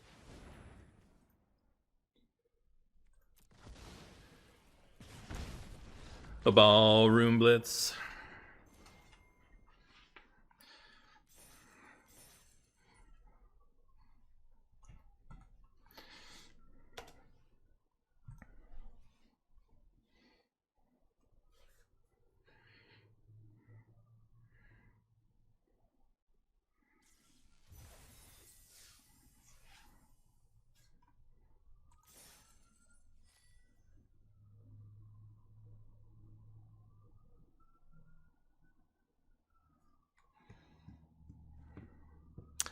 I'm happy with the way that went, of course. But let's stop and check and see where we're at in terms of damage. I don't know how I feel about the blister split. I mean, getting in the extra 3 or 4 points of damage is good.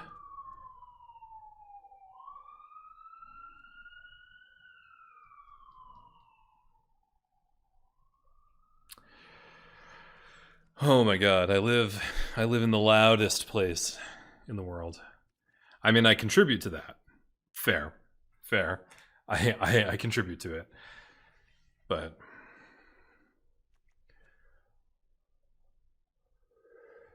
okay. We're gonna run it back and see what we can do this time. See if we can do any better. So that was 2 wins. We won 2 games in a row. We're on a streak. We're on a streak. Speaking of streaks, this is a good one. This will put a streak in our opponent's pants. Will we? Oh, no. It's Wes. Wes is Will Wheaton's little brother. Is he on a streak too?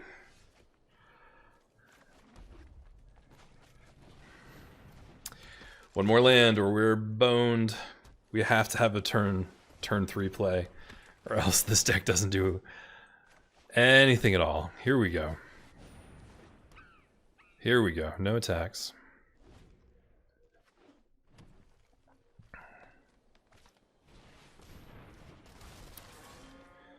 Damn.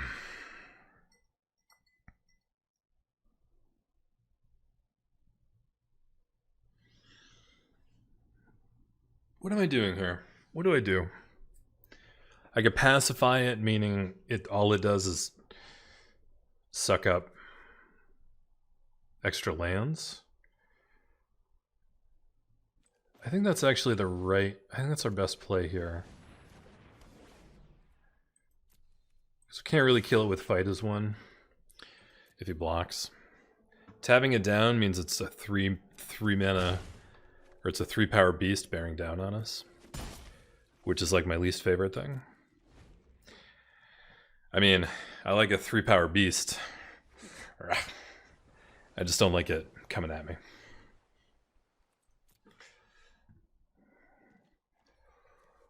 Hi, I'm Wes Wheaton. Wes Wheaton. I'm trying to do. Stephen Colbert has a great impression that he does of Steve Mnuchin. He did it on the show the other night. It was so funny.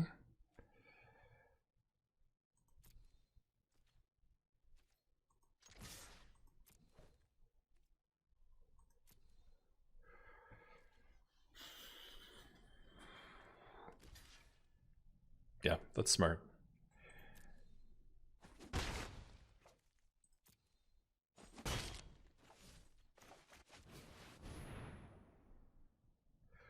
I'm thinking Wes Wheaton is kind of like Steve Mnuchin.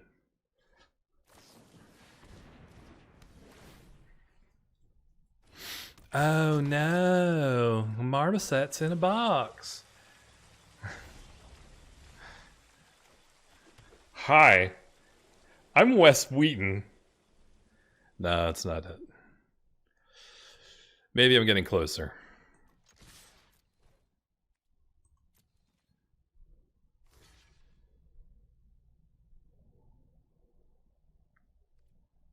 All right. I'd rather play the Rumbler.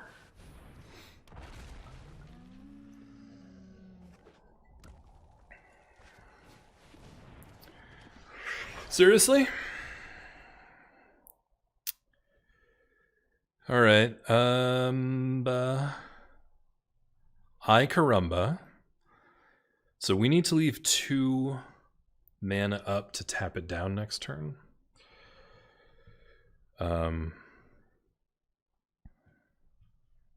Fight is 1, doesn't kill it. Coordinated charge doesn't kill it. All right. So we need to leave up tapping mana. So let's Fruit and Friendship here.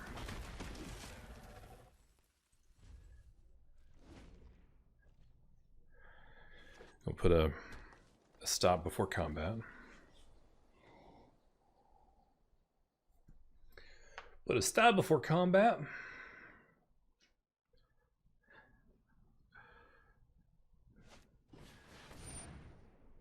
Are you casting that?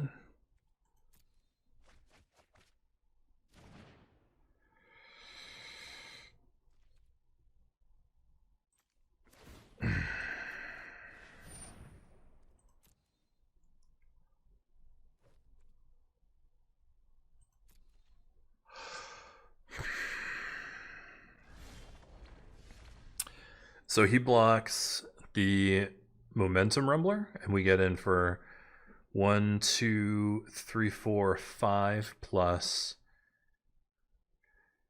5 plus 10. No, I can't even cast it. I don't have the mana. Gross. Gross, gross, gross, gross, gross. I need Rumbler to get in once. So let's do that before anything else.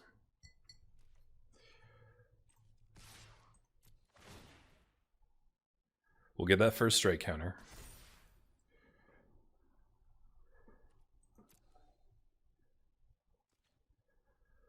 And actually, Blister Spit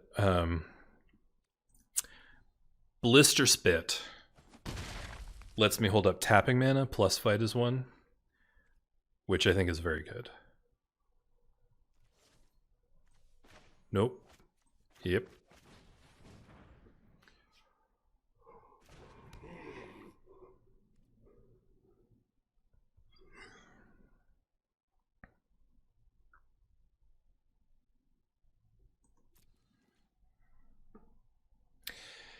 I suppose there's an argument to be made for ballroom blitzing there.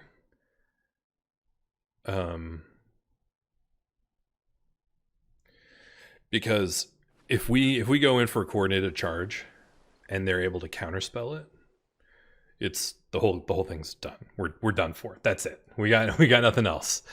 So I'm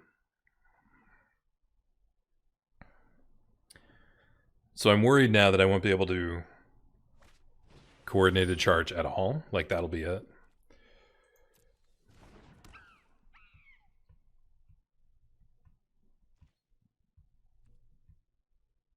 Don't pass to attackers.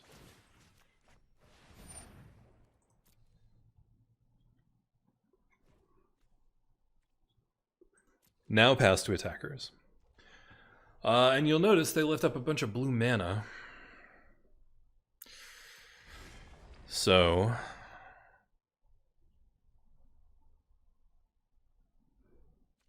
here's what we do.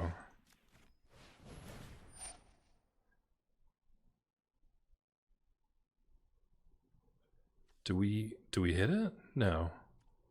No. Because we need to leave up 2.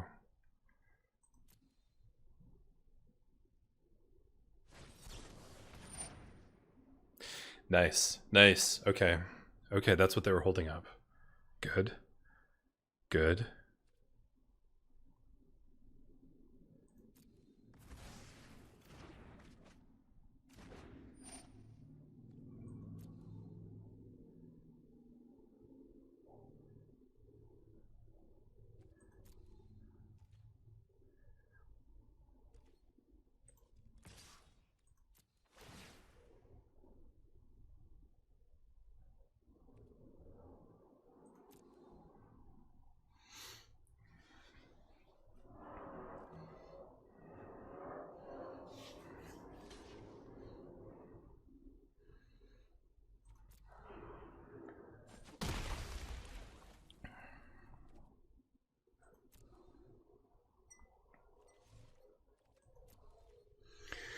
Oh my god, I need mana. I need mana so bad. Come on, mana. You can do it. You can do it. Top deck a mountain. Top deck a mountain. We can do this. Oh, we can do this. Please. Please.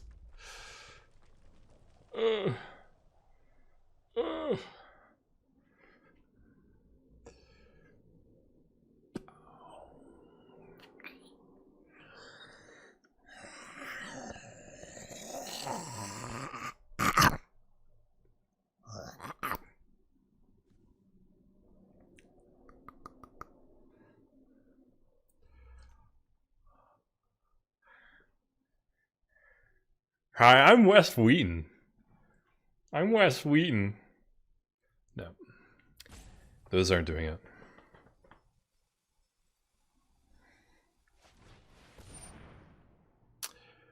Wow.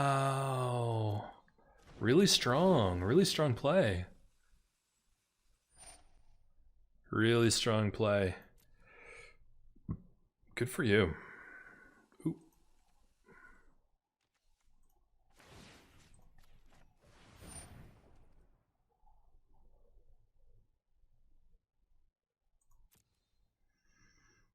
You know, it would be fun too, though, is weaponize the monsters.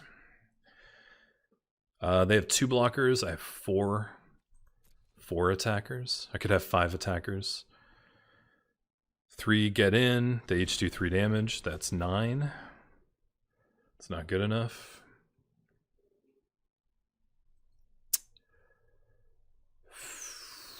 This ability is just so over. It's just so frustrating. Because if that goes off, then I can't. Because each dinosaur gets trample and then makes more tramplers. Frostveil ambush. What? Wow, I'm gonna have to cycle coordinated charge to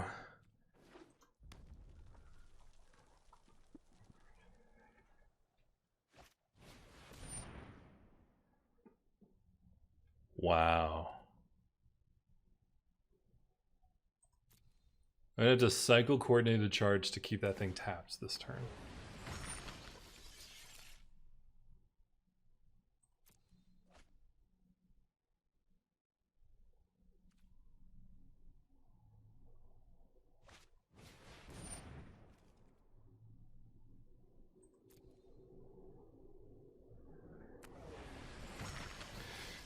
Oh, wow. Holy shit.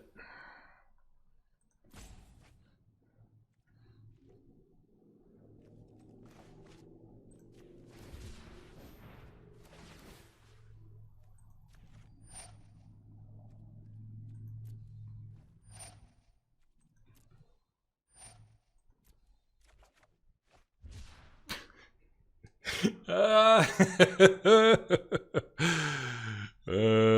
nutsack. Fast to attackers.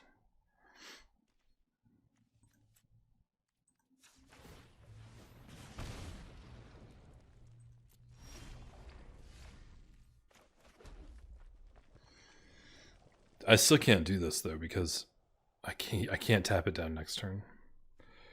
He doesn't know that though. She doesn't know that. Wes doesn't know that.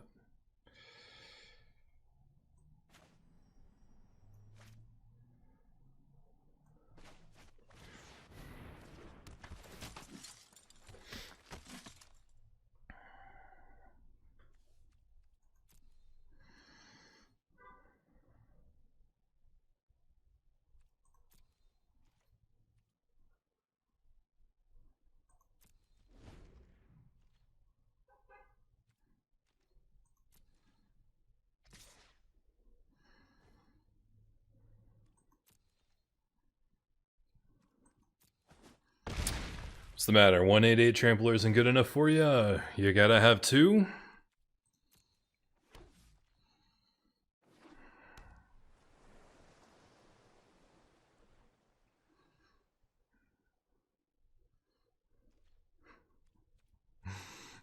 Well, I'm gonna ping you for 1. Hey. Oh my god, where is Weaponize the Monsters? Ugh.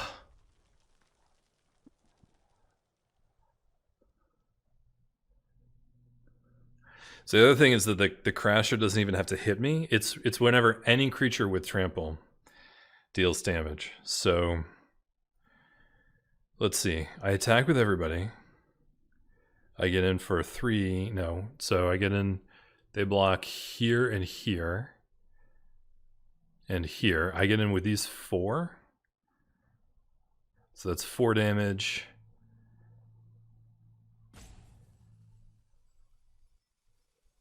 5, 6 damage. That's not enough damage.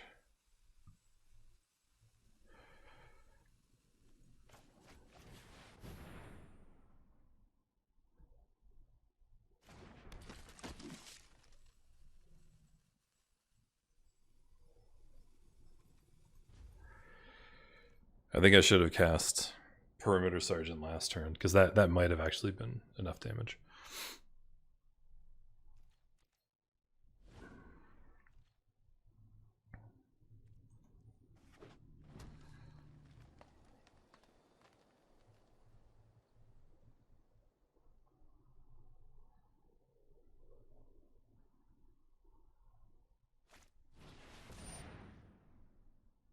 That's it. That's the game. I guess it's not. I guess it's not the game.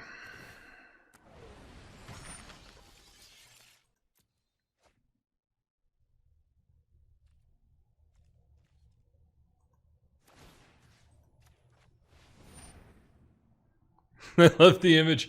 I love the image of these two dopey, like beasts with horns and like triceratops looking motherfuckers, and they're just like running through the air, just like, how do we get up here? Where do these wings come from? Can you do 4 extra? Can you just kill me? Wes? Wes? Talking to you. Wes? Can you do it?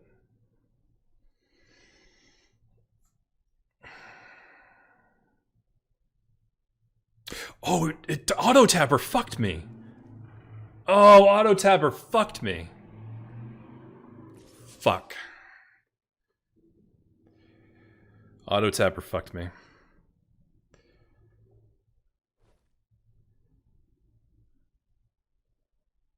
I can't believe you did that. I can't believe I did that. I even thought ahead of time. I thought to myself, Glenn, remember, auto tapper's gonna fuck you. So we'll do that. And we'll do that.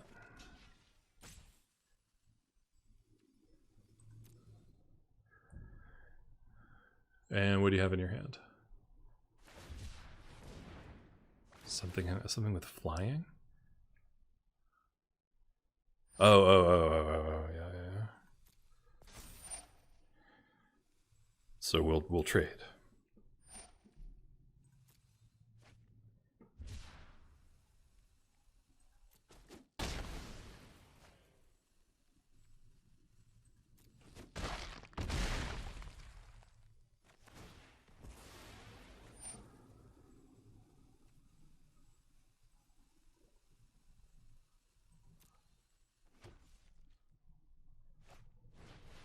Oh no, that might do it. Oh, fuck! Oh god, oh Jesus.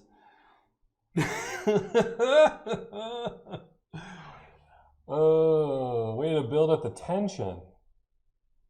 Way to build up the tension. Holy Toledo. Holy Toledo! Wes Wheaton, you really had me going there. You really did. Ooh. God damn it. God damn it. Okay. Alright. Okay. I gotta sit down for a sec. Let's take a load off. I need to shake off that game. That is 3 wins in a row. So we've done our break-even best. I'm gonna patent that saying, or I'm gonna trademark it. We've done our break-even best.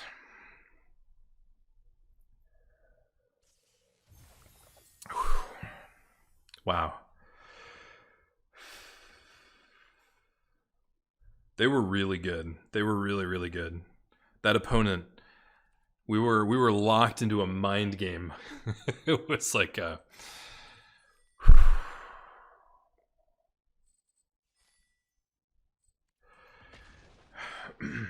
All right, we're gonna stand up tall. Shoulders back and down. Straighten the spine. Pull the belly button to the back. Tighten the glutes. Get a nice straight posture. Feel the ground. Feel it supporting us. Press into the ground with the whole foot. Keep the abs activated while taking a nice deep breath.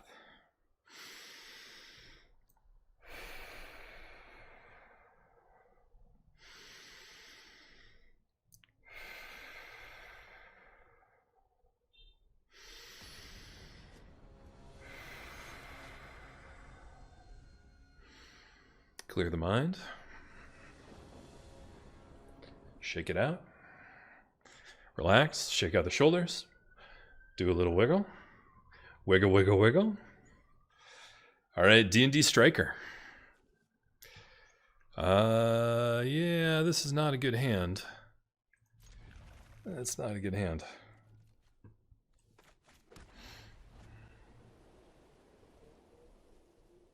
Six 2-drops. Didn't get one. Hey, we're gonna curve out, motherfuckers. Can you catch up?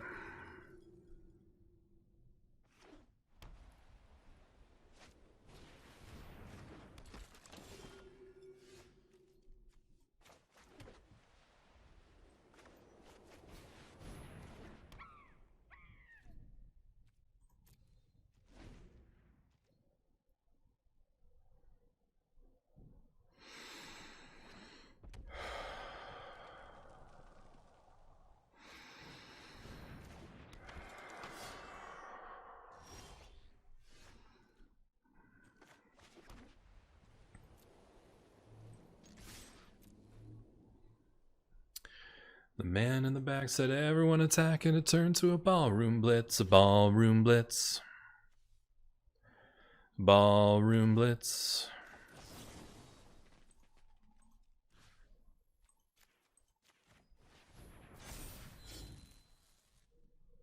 It's a little 1 mana 1 for 1. It's fine. This is good though.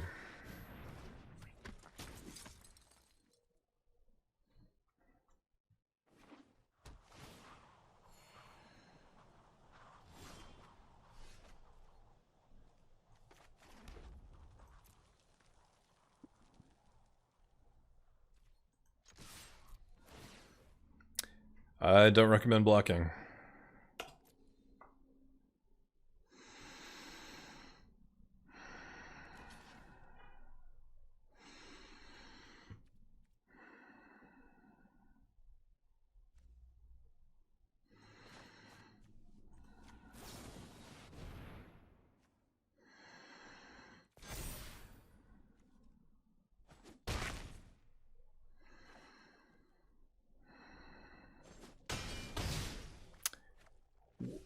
It might have been smarter to save that for later.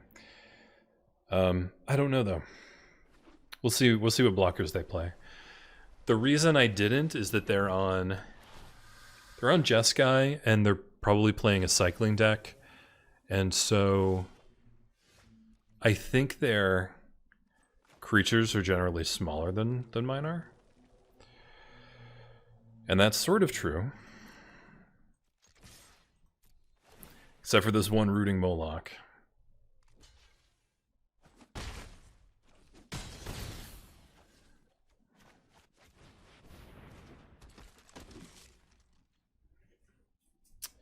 But now I have to figure out how to do 5 damage to them, and that's the trouble.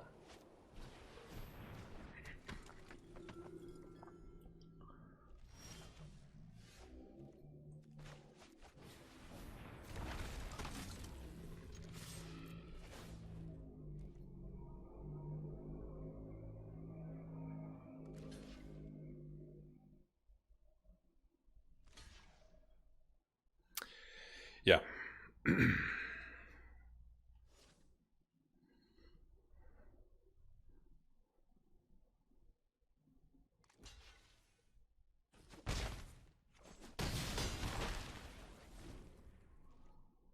Yeah, that's the best block for you.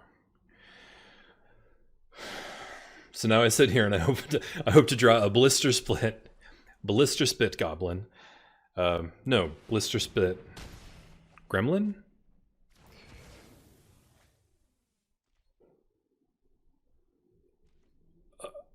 Well, fine. Well, I mean, there's nothing I can do about that. That's it. that's what we can do. Holy shit.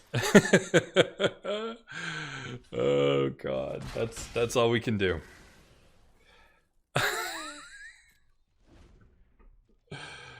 Oh Christ. Oh Christ. Yeah, forget it.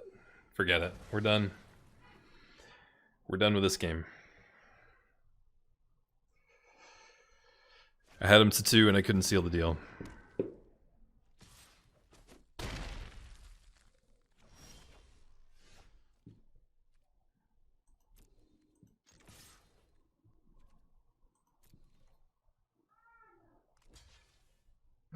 Oh, I was going to shoot this rooting Moloch, but I should shoot the dinosaur that's going to come at me next turn. I fucked that up. I fucked that up real bad. Okay. Still got to focus. Still got to focus. You got to play to your outs, even when it looks like you can't win.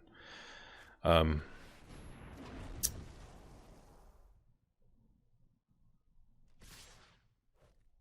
well.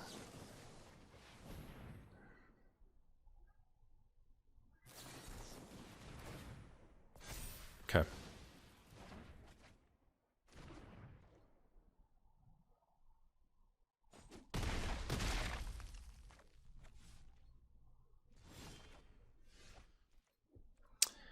Nope. You know, however, the theory is sound. I'm playing 2-drop, 2-drop, 3-drop, 3-drop, a 2 and a 3-drop, and getting a lot done, right? Trading 1 for 1 and getting in damage.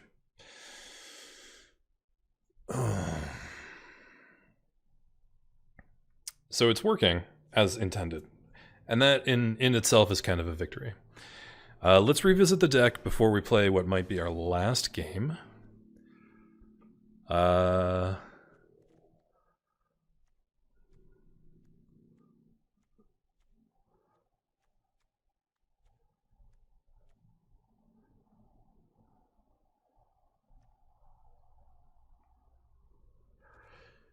No, I like this. It's funny, we haven't seen, in 5 games, we haven't seen the Splendor Mare or Weaponize.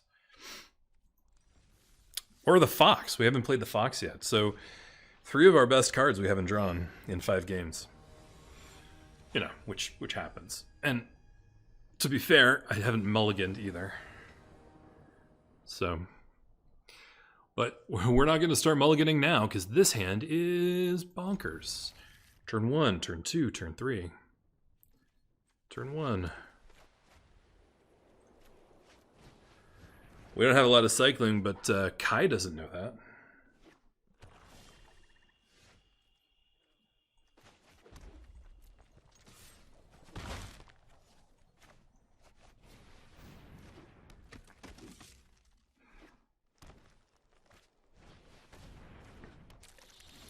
Oh no, it's a coil bug.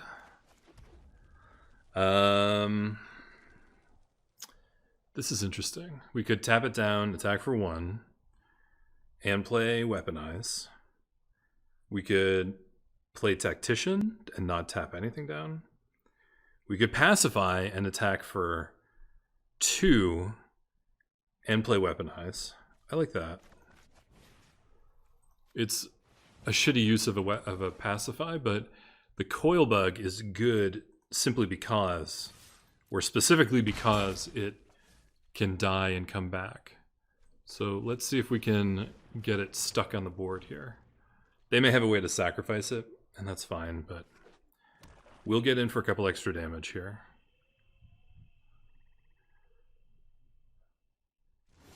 And maximize the use of our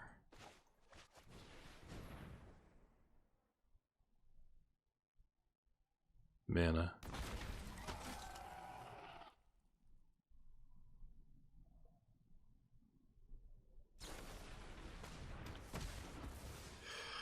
You think I have a cycling deck.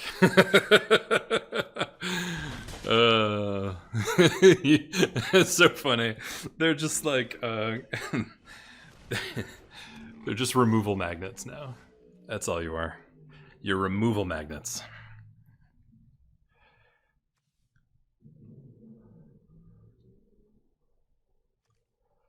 Huh. I wish I had one more mana.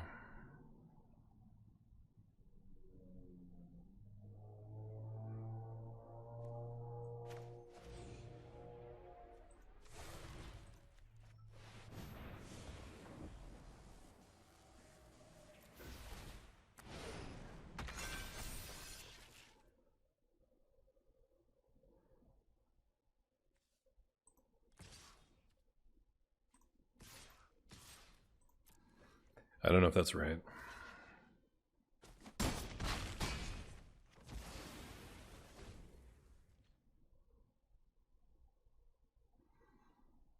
I like their life total, though. Oh, get the fuck out of here with your fucking Goriak. Fuck off with your Goriak. Boy.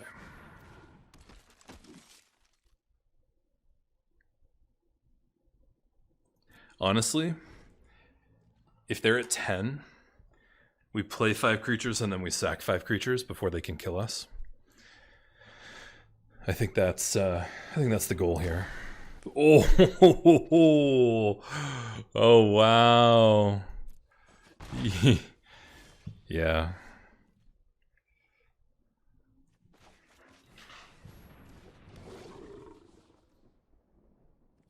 Nope. Ballroom Blitz.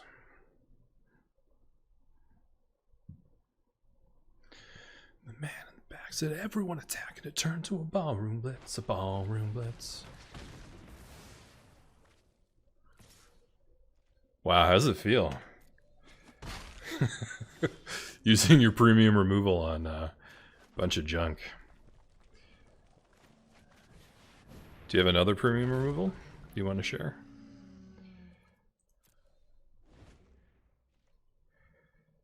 Goriak is the worst card for our deck. It basically neutralizes everything we want to do. It's it's fucking crazy is what it is.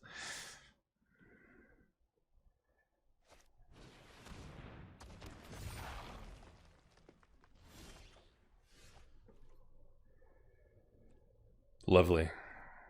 Lovely. Come here. Come here.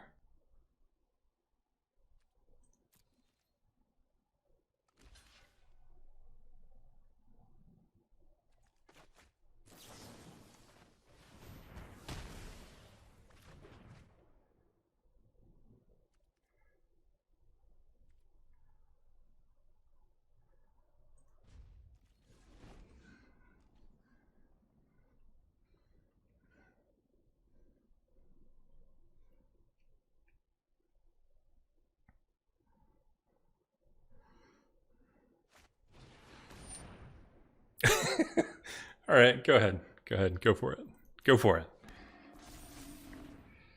What does it get? It gets Death Touch and Menace. Wait, it gets both? Up to 2. Oh, that card's a lot better than I thought it was. I thought it was one or the other. Surprise!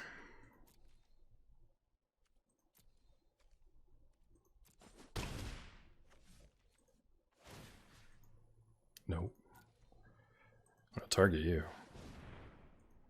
I'm gonna sack you.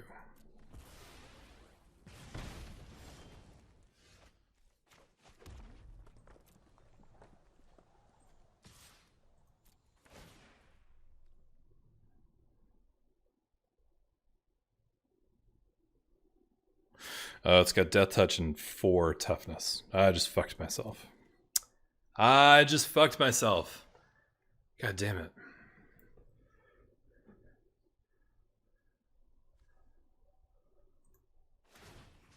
It's fine.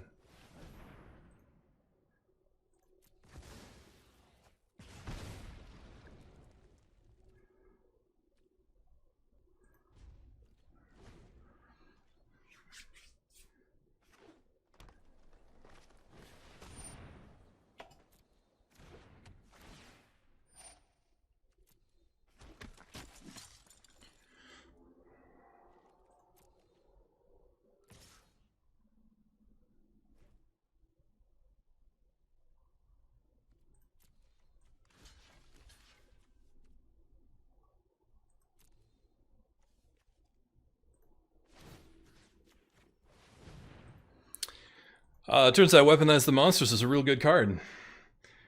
Oh, hey, Stranger Danger. Ah, you and I were thinking along the exact same lines. I think this is it, right here. Oh, no, we have to survive next turn. It's fine, I'm not worried.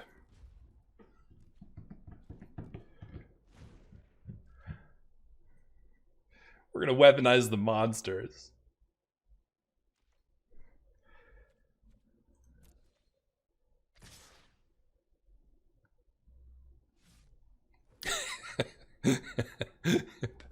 Yep.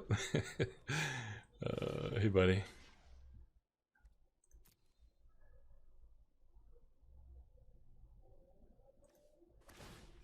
All right, what do we have for surprise life gain in this set? Oh, fuck. Honey Mammoth. Oh, Honey Mammoth. Oh, yeah, so I actually thought about that, Stranger Danger. The reason I decided not to is that I was trying to... I'm working on playing to my outs, especially with this particular deck, because it's a very... it only has 2 ways to win. It's either weaponize or a bunch of creatures and then coordinated strike. And so I'm trying to focus on the how do we get a W, right? And the only way to get a W is to send every single creature I have at their face, essentially.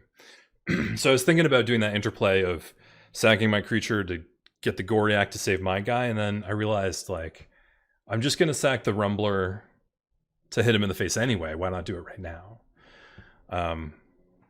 Which I think was the right move in the end. I think that was the right strategy. If opponent doesn't draw their 6th land, yeah, right. They were on 5. They were on 5 life, 5 mana. Whew. Okay, so that's 4 wins, 2 losses with red, white, aggro, not cycling. Oh boy. The first draft that I did earlier this afternoon was it was red, white, cycling, and it was really very strong deck, and I went 0-3. I thought I was gonna wreck the whole ladder, but it was a straight. I just got routed. I think it's the right move if the opponent doesn't draw the land, but we knew they had life gain. Yeah, and I think I still could have gotten them if they only got that 4 life, because I had 2 creatures in my hand, so that would have done the extra 4 damage, but it would have been real close, real close. I like this turn 1, turn 2, turn 3. That's a strong start. We kind of just got lucky. Yeah. I mean, that's a lot of magic, though, too. It's a high variance game.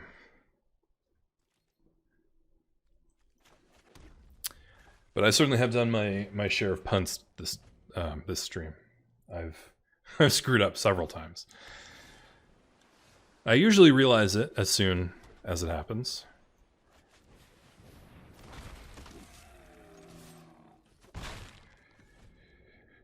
All right, they're on blue. They're on blue-green. That's a good sign. This deck is particularly good against that.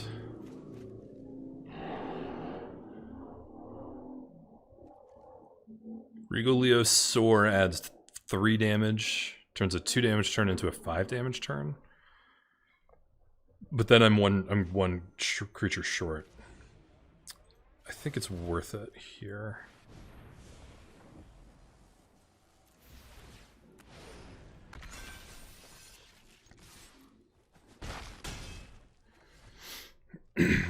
Getting them down to 10 before they can even stabilize is quite strong. Huh.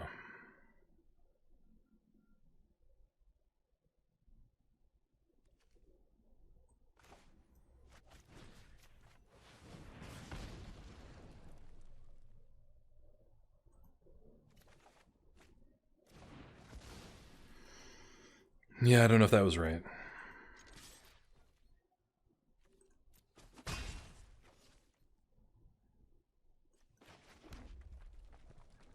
I love having 2 mana up, though, with Weaponize.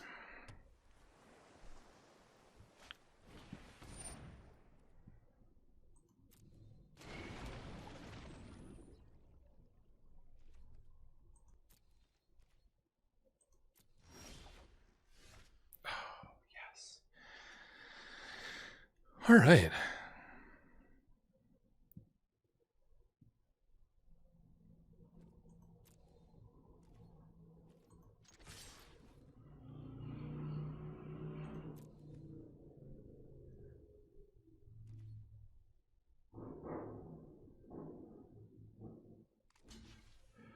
Yeah, that's too bad. I think this is correct here. I think.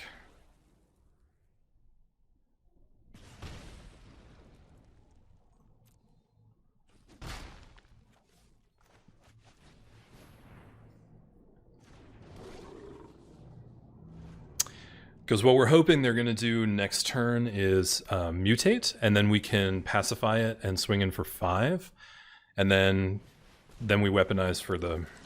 Oh no! Oh, I'm so sorry. No. Oh, I'm so sorry, Smurf. I'm so sorry, Smurf. I don't think we pacify at all. I think we swing. And then if we need to fight as one, we fight as one.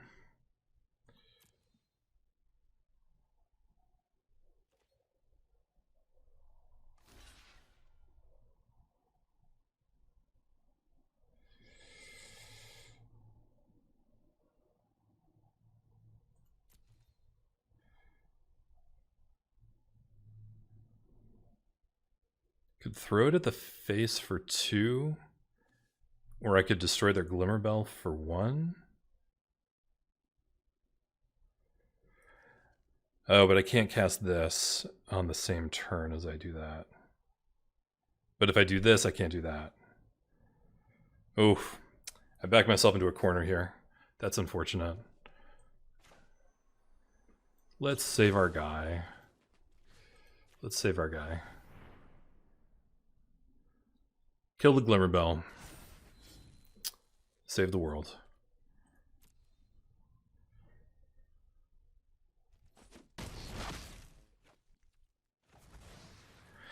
So what this does is it leaves them without anything to mutate onto, which I think is pretty strong.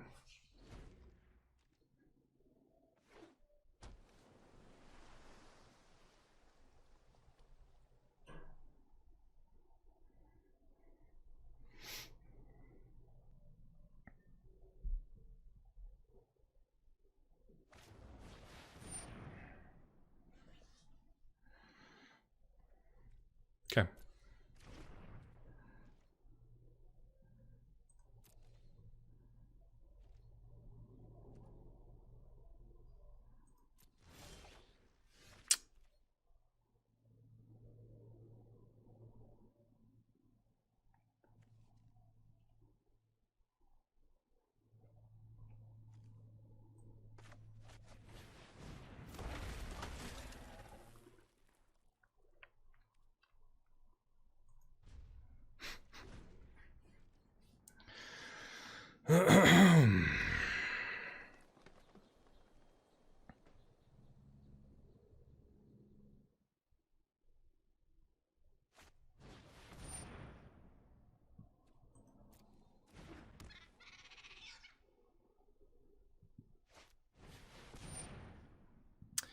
There it is. That's what we were looking for.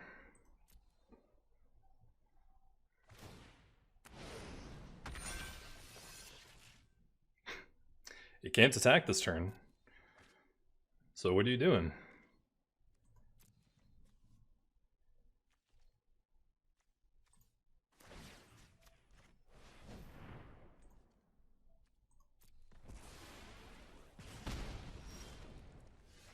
Uh-oh. I'm sorry, friend.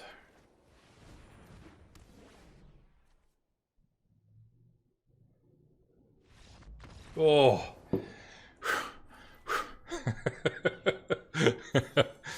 Wow. Okay. All right.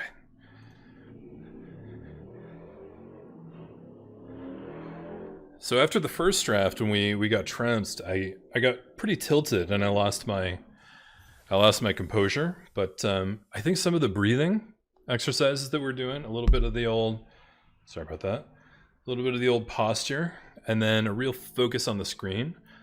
I think it put me back. I think it brought me back from the brink.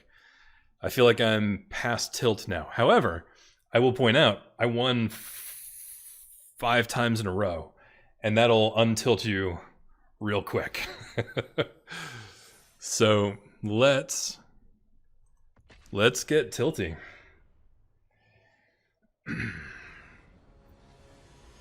This whole second draft has been skin of the teeth. But that's kind of what red-white super aggro is all about. You're just trying to eke out that one last point of damage. This is good. We'll keep it.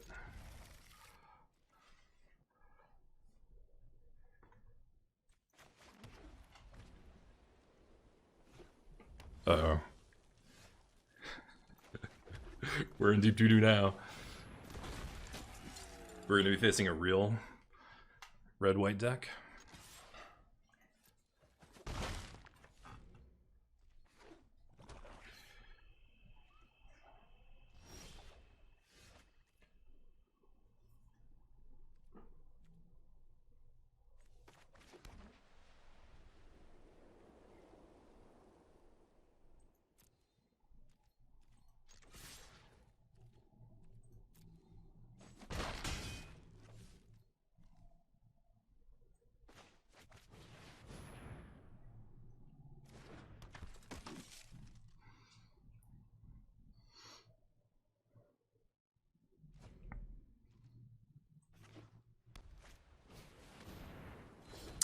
Oh no, that thing's pretty good. That thing's pretty good. They can burn it too. I'm gonna do this. We're gonna get in for that damage.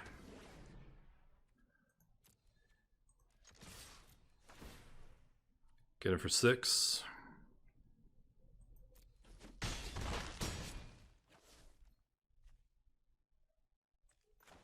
Get that checkpoint officer.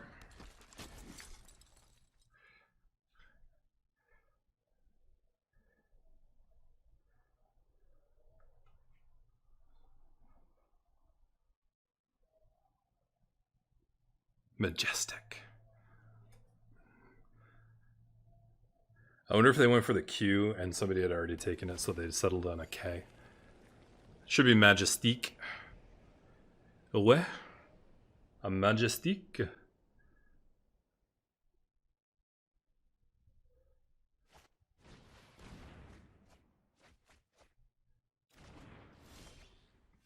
Man, all these decks are secretly companioning Karuga. This one doesn't. This one has cheap cards in it. But I imagine a lot of people are. If I opened Karuga, I would absolutely stick it in the deck. Oh, no plays till turn 3. That's part of the format, though, and that's kind of why I wanted to try this deck, is because I think it's pretty easy to sneak in under the wire here. Like, we're gonna do just a boatload of damage before they can get stabilized.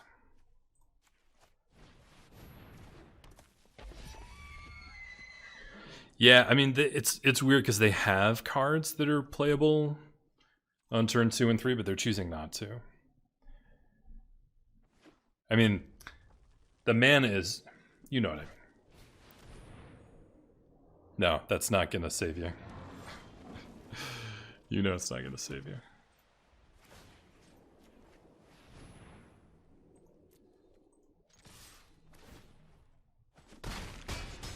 Wow.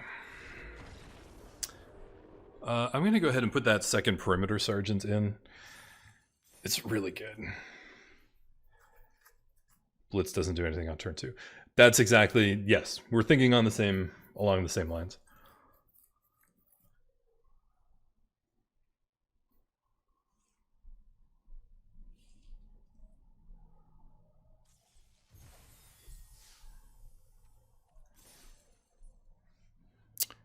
All right.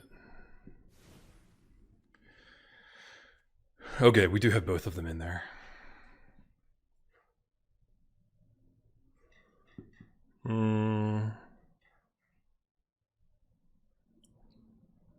Nope, I think that's good.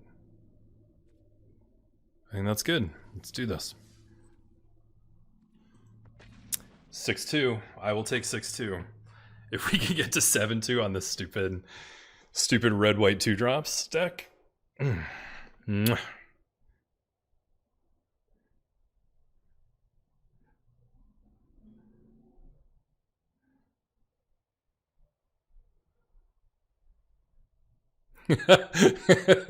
Yeah, no, it's true. People, Stranger Danger says people are just playing control decks without removal, and that is absolutely what is happening.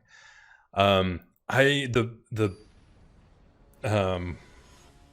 cycling deck that I played earlier had 6 premium removal spells. It had the black one that gives the menace counter. It had the red 2-drop burn spell. It had a pacifism. I don't even think I ran the pacifism. So I had 6 or 7 pieces of removal, and then cycling cards, and then 2 Zenith Flares, and that was the game. And I thought it was going to be great, but every time I drew removal, it wasn't very good. Speaking of not being very good, we have to mulligan this because the start is too slow. Oh, it feels awful, but we have to. Yeah, great. Yeah, anyway, I had a ton of removal, and it just wasn't doing what I wanted it to. Yeah, we'll definitely keep this.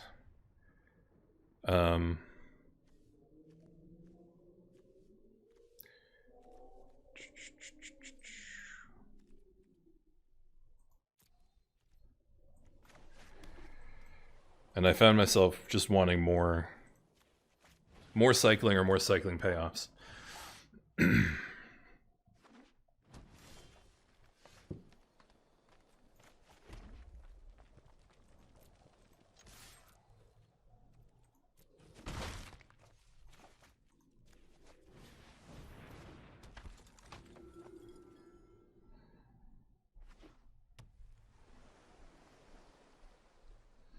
Oh no, a 2-drop.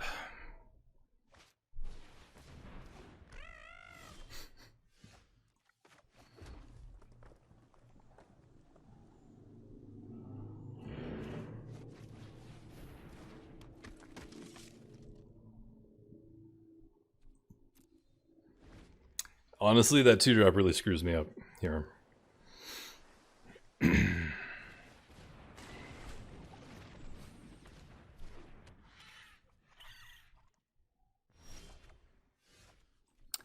That's better.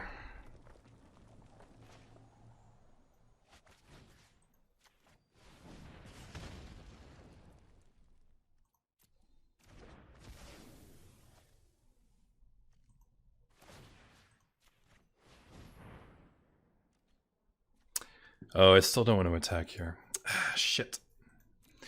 All right.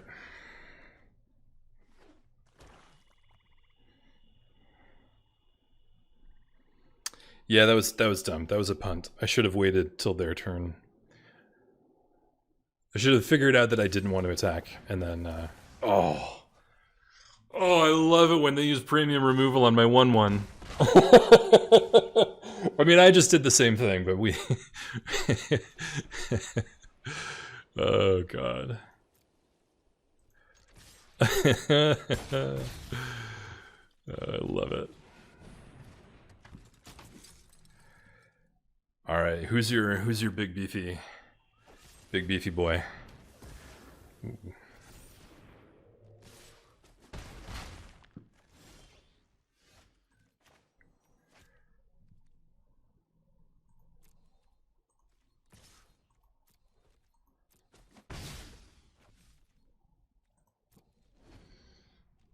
Who's your big beefy boy?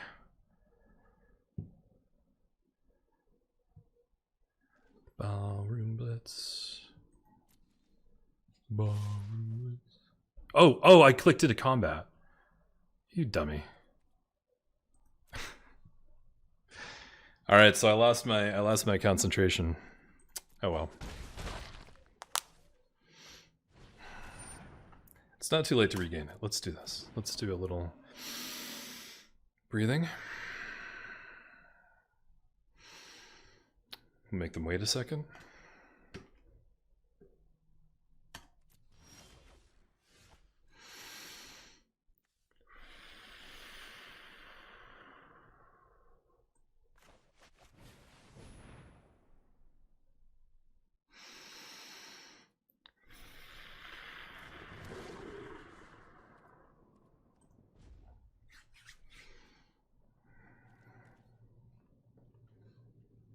Yeah, it's funny how that works. When I have, when I'm winning, I have really good concentration, and when I'm losing, I have really bad concentration. That's something actually we can work on. That's a skill we can practice, I think.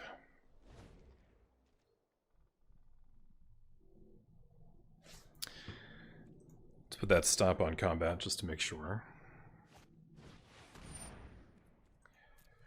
What is this deck? It has there's no payoffs. It's just a bunch of dinks. This guy's got Menache.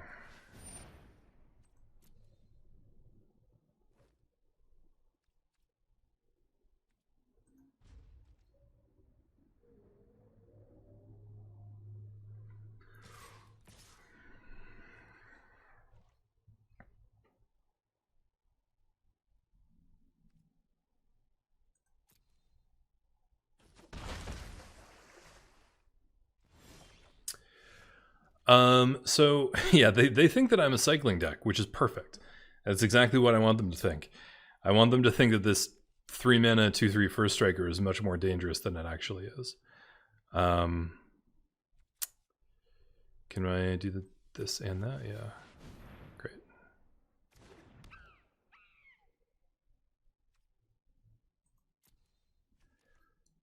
Can be blocked by more than one.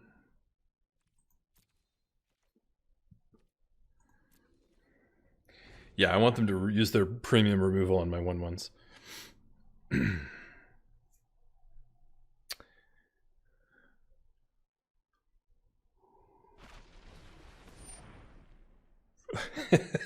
Yeah, and my 2/3s.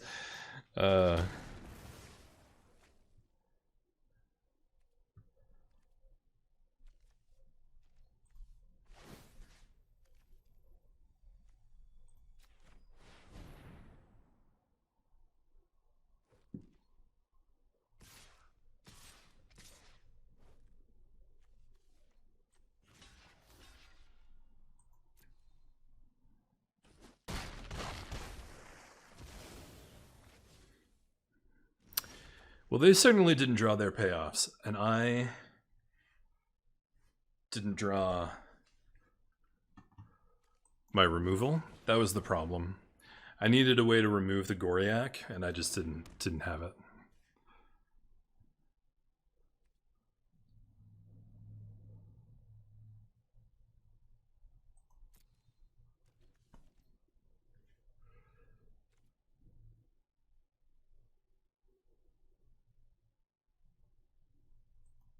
Yeah, no.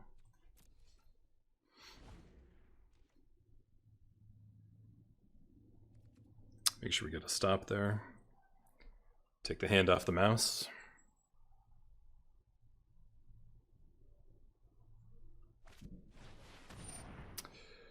Super gross. Okay.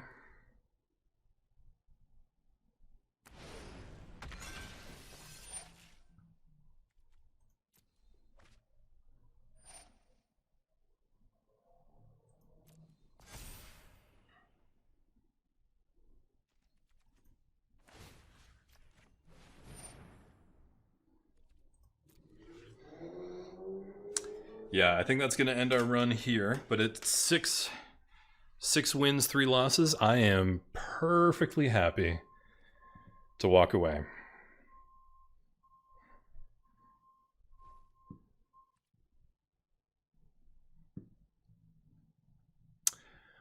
Oh, I think that so Stranger Danger says it's interesting they didn't mutate onto the Glimmerbell. I think they really wanted that vigilance on the flyer. It's very strong.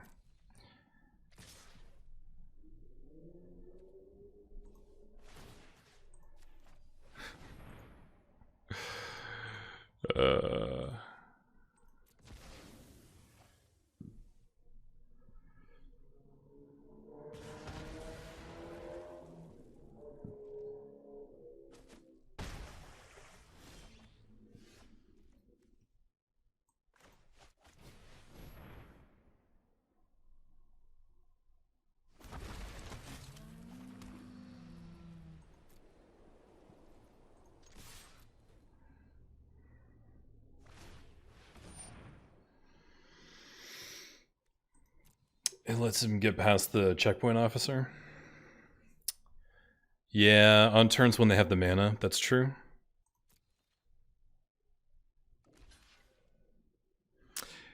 It could be that they have something better in their hands. That they're waiting to put something else on the Glimmerbell. That's fine. That's fine. I'm out of steam now. I had a really good run.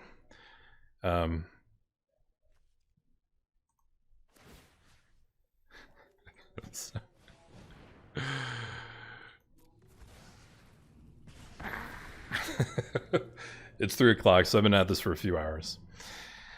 All right, hit me. Oh, we still have to do an unboxing video though. I've got 14 packs to open, so we're gonna do a quick pack opening after this.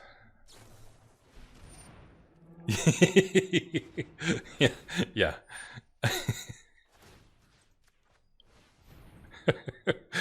As long as we're casting removal spells that don't make a difference to the outcome of the game, I will do this.